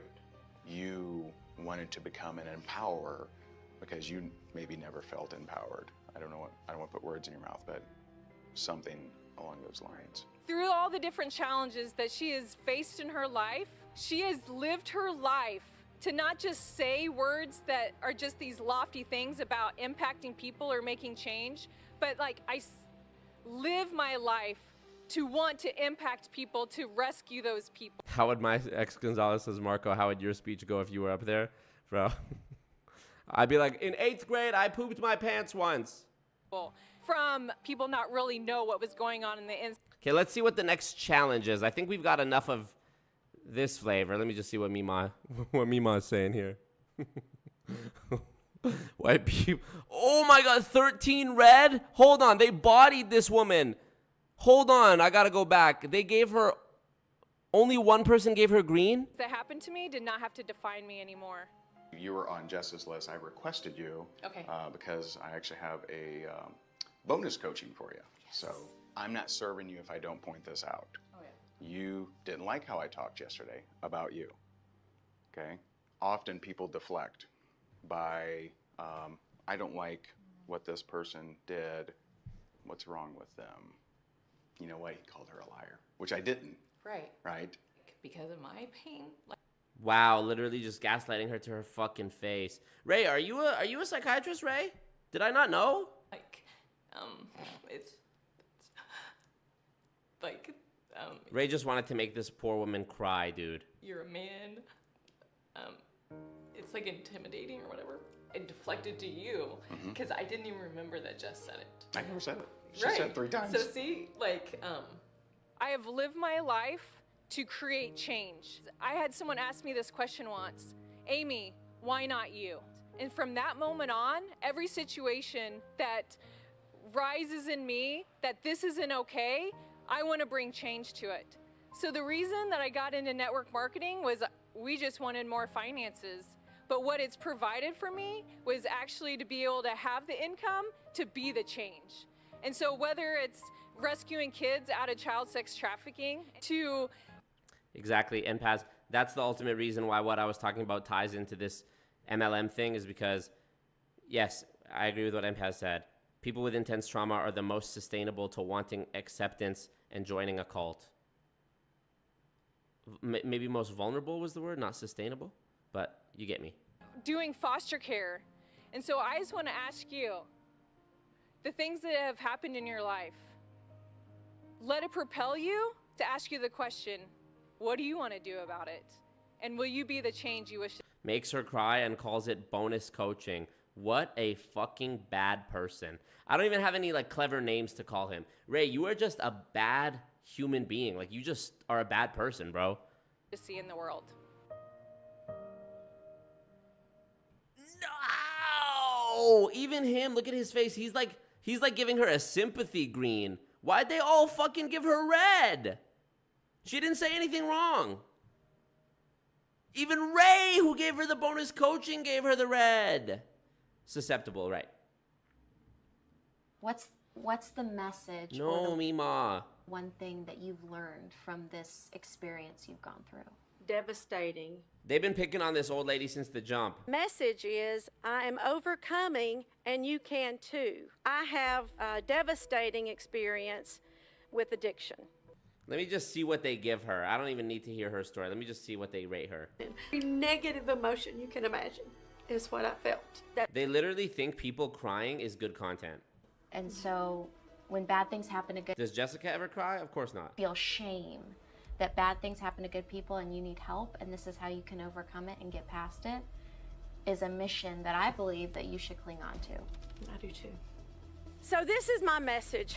I am overcoming and you can too. They're all saying the same shit, bro. How is the former meth head giving her red, right? Anything.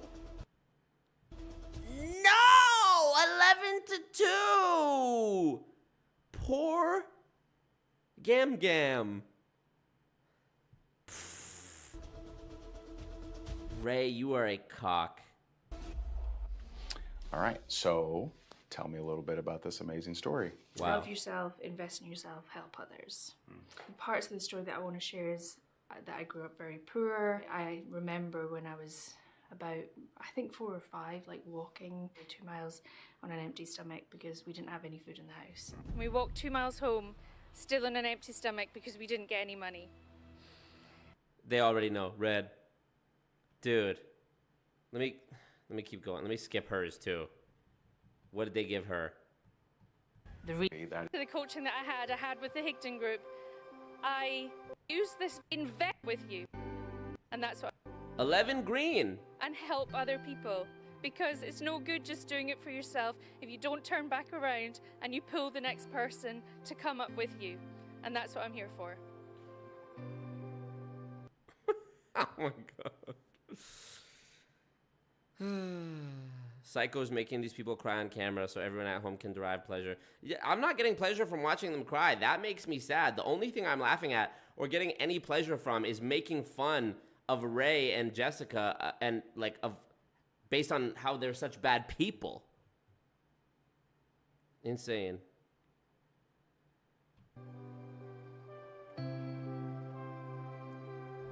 Wow.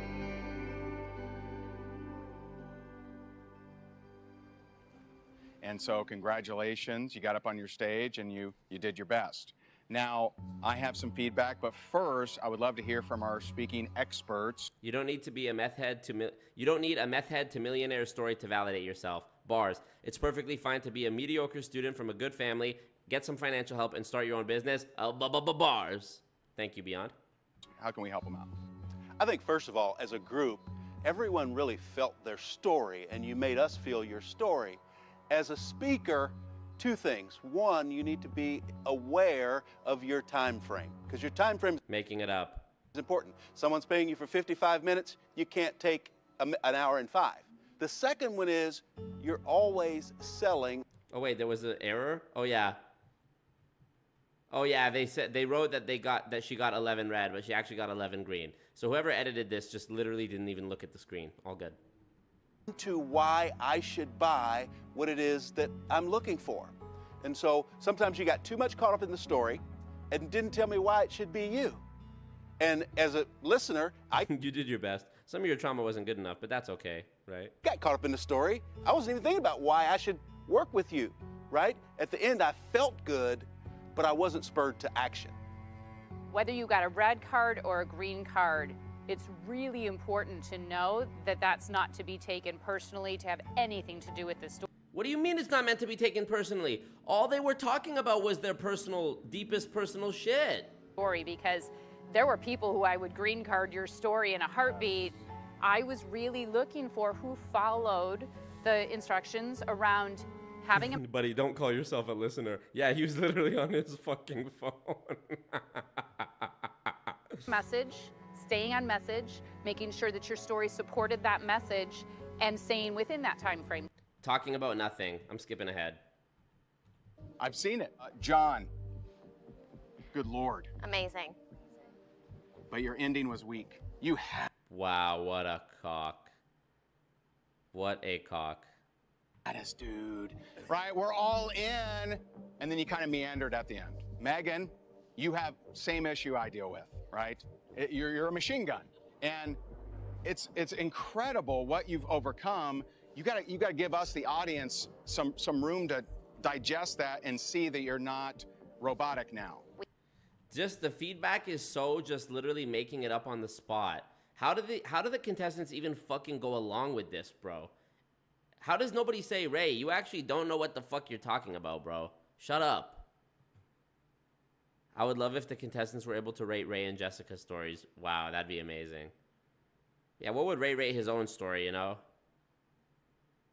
As you could give the 2 or 3, and you know, when I tell stories, I may massage time just to make. You can all see them slowly getting the MLM eyes while forced to watch them invalidate them.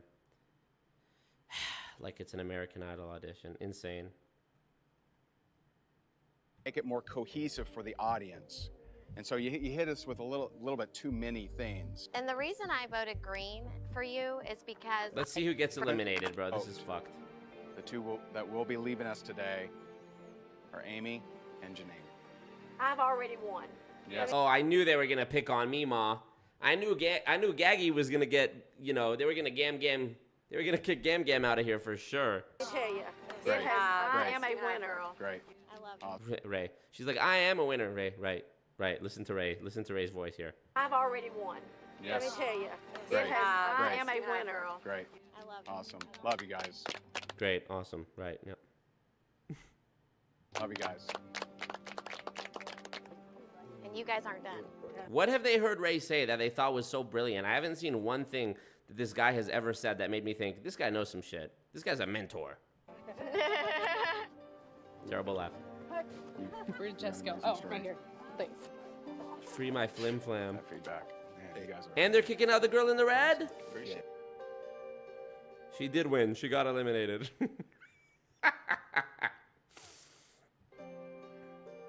She had to hold a snake and lost, yeah. This is an exercise for you. This is not a challenge. You're not going to be graded. This is 100% for you. And this is where you're going to write a letter to someone, might be living, may not be, that hurt you. Jesus Christ. Someone that impacted you in a negative way, that you may need to forgive. And I want you to understand, this is not for them. This is for you. But we're still going to post it on the internet. Jesus Christ. For me, this process is what shifted my entire life. So I've shared some of my story from... Yeah, what Ray means by this is taking anyone's potentially valid criticism of you and just flipping it to forgive them for being a hater or for being negative, and being able to still paint yourself as the hero in your own mind. My days of abuse, the close of this letter is, I forgive you. And that's you forgiving for yourself. Okay, so that's the exercise. You will not be graded on this. This is for you.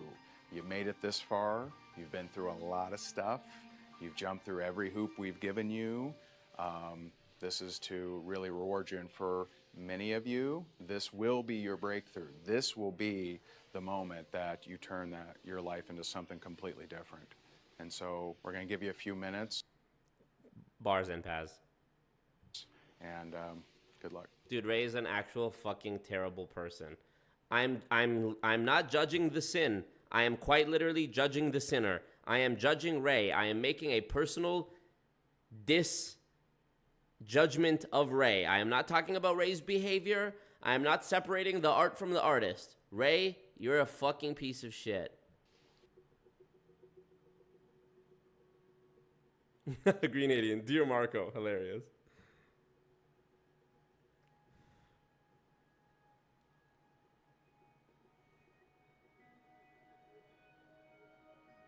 This is so harmful, dude. So greasy.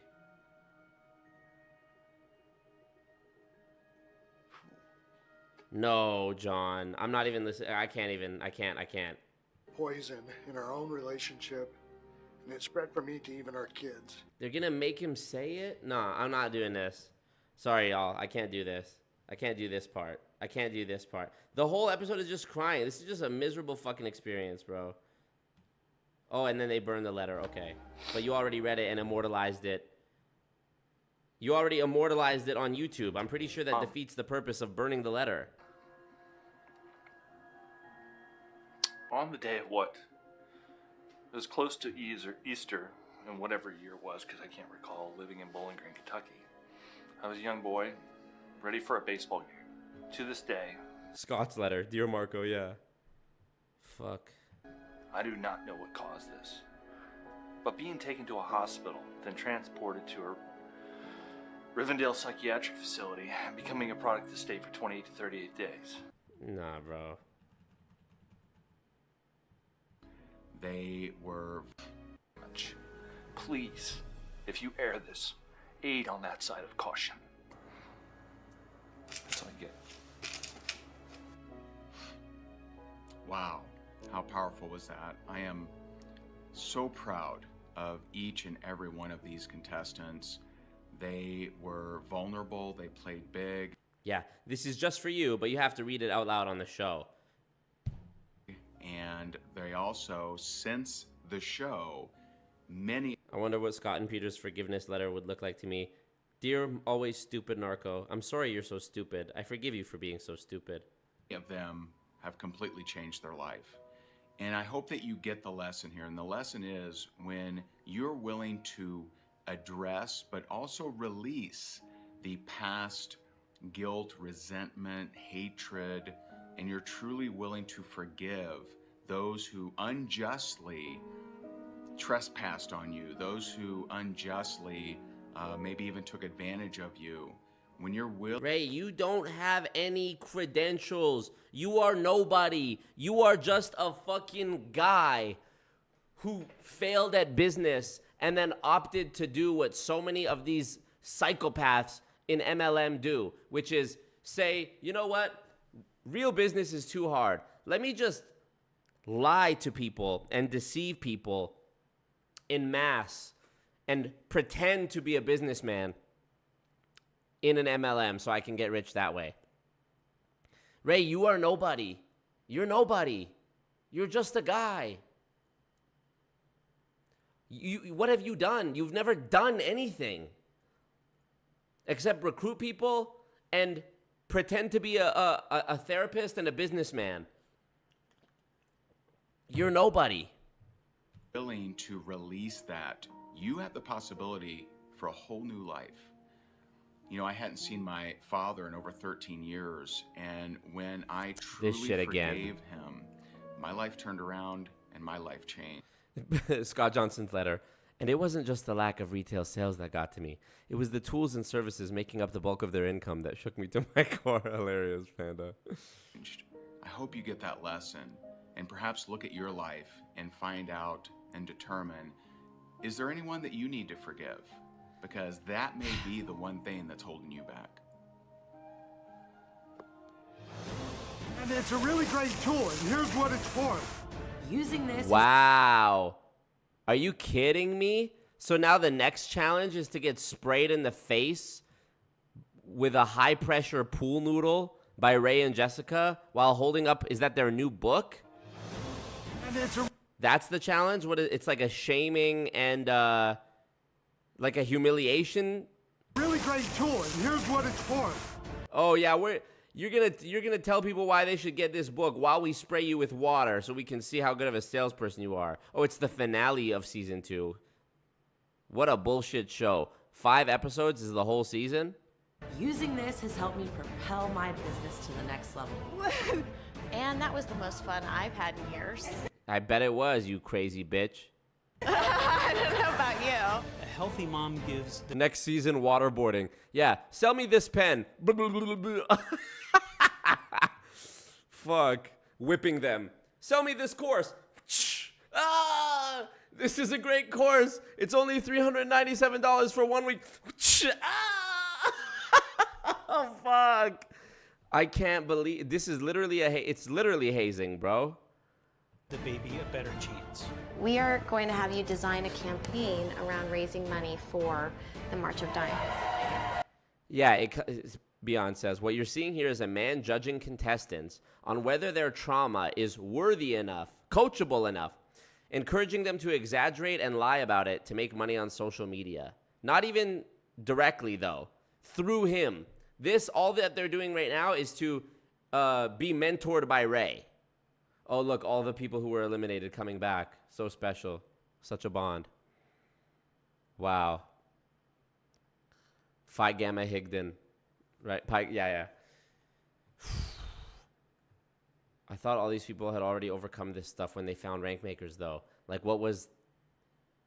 was what their speeches all said. So why do they still need a breakthrough? Oh, because that's the beauty of it. That is actually the most treacherous, dark thing about the whole self-help industry is that it's a limitless commodity. Your own self-improvement as a human is a limitless commodity. You can always improve. Your mindset can always be better. You can always be healing. That's why it ties into what I was talking about earlier with the healing shit.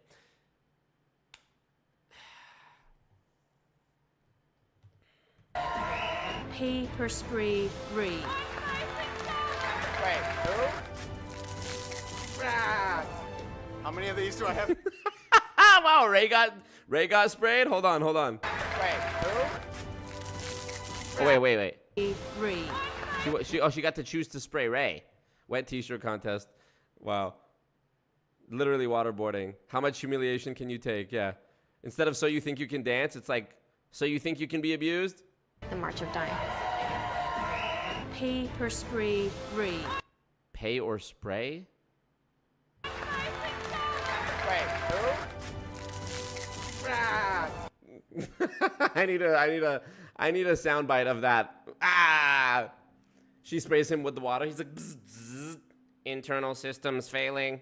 Bzz, bzz. Deploying gaslight attack. Bzz, bzz. You abused me. How many of these do I have to take? It's a show.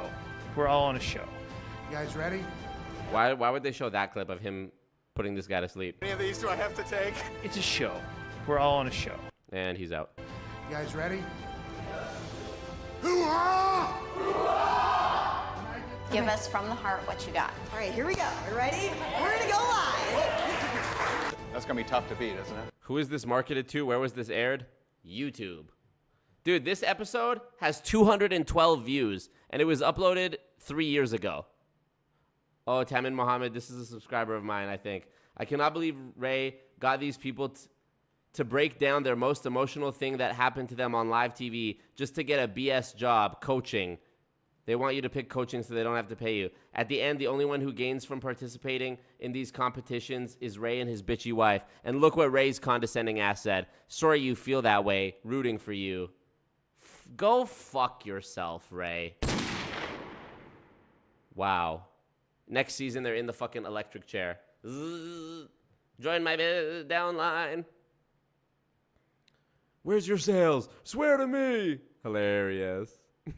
You guys are so funny. Damn, man. That fucking sucks. Fuck. Maybe they are all masochists. I don't know. And Paz also said earlier, Ray's priming them to forgive him when they realize they're scammed later with that last writing exercise. That's true. I think that's true.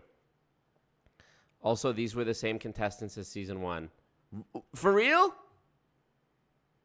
So they keep coming back on the show, even though supposedly somebody already won and had several breakthroughs, and it was a wrap?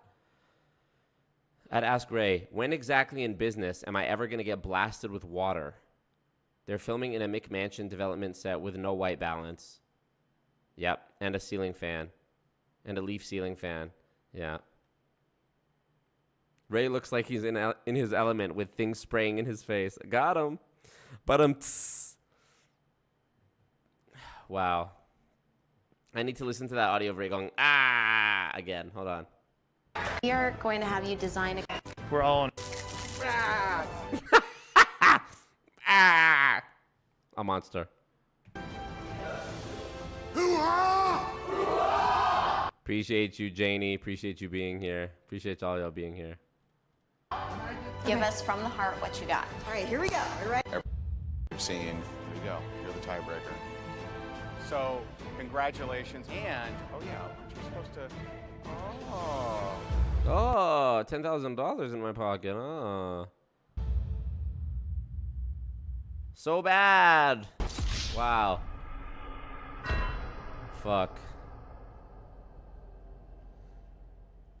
Final episode, Cat of Nine Tails. What does that mean? Is that actually what it's called? This crisis is a wake-up call.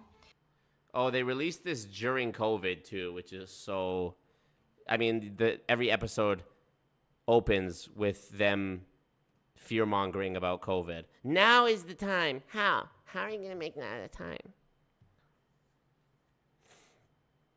Can we laugh now and listen to some BFR? Y'all want more negativity? So Saturday is going to be tough because there's 2 Building Fortunes radio episodes to react to because they did one episode with Glenn, our friend from Australia, on Monday. They did a bonus show.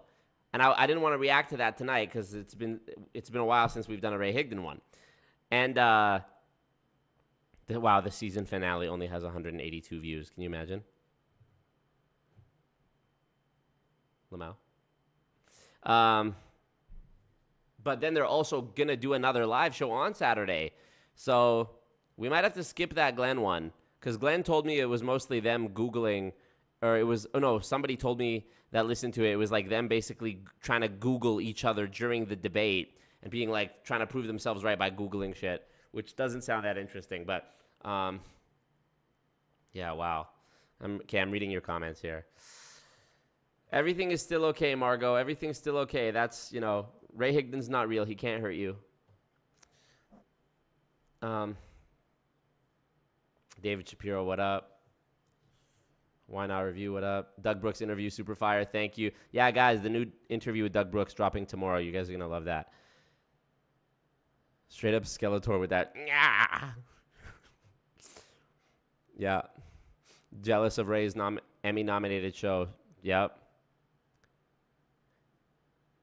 Devin, don't take the soundbite from that clip because there was like the outro music playing over it. I suspect that in the finale where they're actually spraying him, we're gonna get that audio of him going without the music playing. So see if you can pull it from episode 5. If not, just wait till we watch it. It's okay. Wow. Oh, Cat o' Nine Tails is a torture device. Oh, right, that thing. Okay. A whip. Right. You should reveal on Friday. Better content for Saturday when they react. I agree. So Friday is when I'm going to reveal Scott Johnson's true identity, his picture. Yeah. I can't wait. I can't wait. I hope it... I don't know if you're being sarcastic, Margot Daly, saying thanks for an uplifting evening, but... yeah, He-Man! Yeah. Damn, man. I do find it uplifting for us to take a scammer like Ray down a couple notches. I do find that it is not to embody what I was criticizing earlier. I do find that it is healing, you know? Ah, man. What a day, what a life, what a life, what a day. But yes, Friday, tonight we did this stream. Tomorrow morning you will wake up to the new interview with Doug Brooks, or if you're on a YouTube member, a bunch of people were gifted memberships during this stream. So after this, you can go back to my page if you're now a member, and you'll be able to see that Doug Brooks interview. It's an hour long, amazing. I spared no expense shooting it. It looks great. It sounds great. And then that's tomorrow, and then Friday we will do the Scott reveal. All right? So I appreciate you guys. My how impression is giving Minecraft Villager. You're funny, Mary. Yeah, good comments, Mary. All right. I appreciate you guys. No, Saturday. Actually, fuck. I don't know when we should do it. Because if I do the Scott Johnson reveal on Friday, then on Saturday, they're also doing a show. So I'm going to have to do 2 BFRs in a row. No, I'm not doing that. I'm doing the Richard Sletcher rebuking the top MLM, anti-MLM criticisms, hater comments on Friday. I will be refuting their rebuking. And then Saturday we will do the Scott reveal. All right, let's see. Thank you, Beyond, for the testimony. He says, the forthcoming interview is real good. Normally I give unsolicited feedback in the Patreon chat, but this time I had no notes. 10 out of 10 video coming out. Thank you, Beyond. Wow. Beyond's trying to get those extra goon points for some extra berries and rations on the commune at Sunday Feast. I know it. By the power of Grayskull. So funny. Speedrun Glenn on BF Building Fortunes. Yeah, I might have to put it on 1.5 speed. We could do it. Or maybe I just have to listen to it on my own and then recap it. I don't know. All right, well...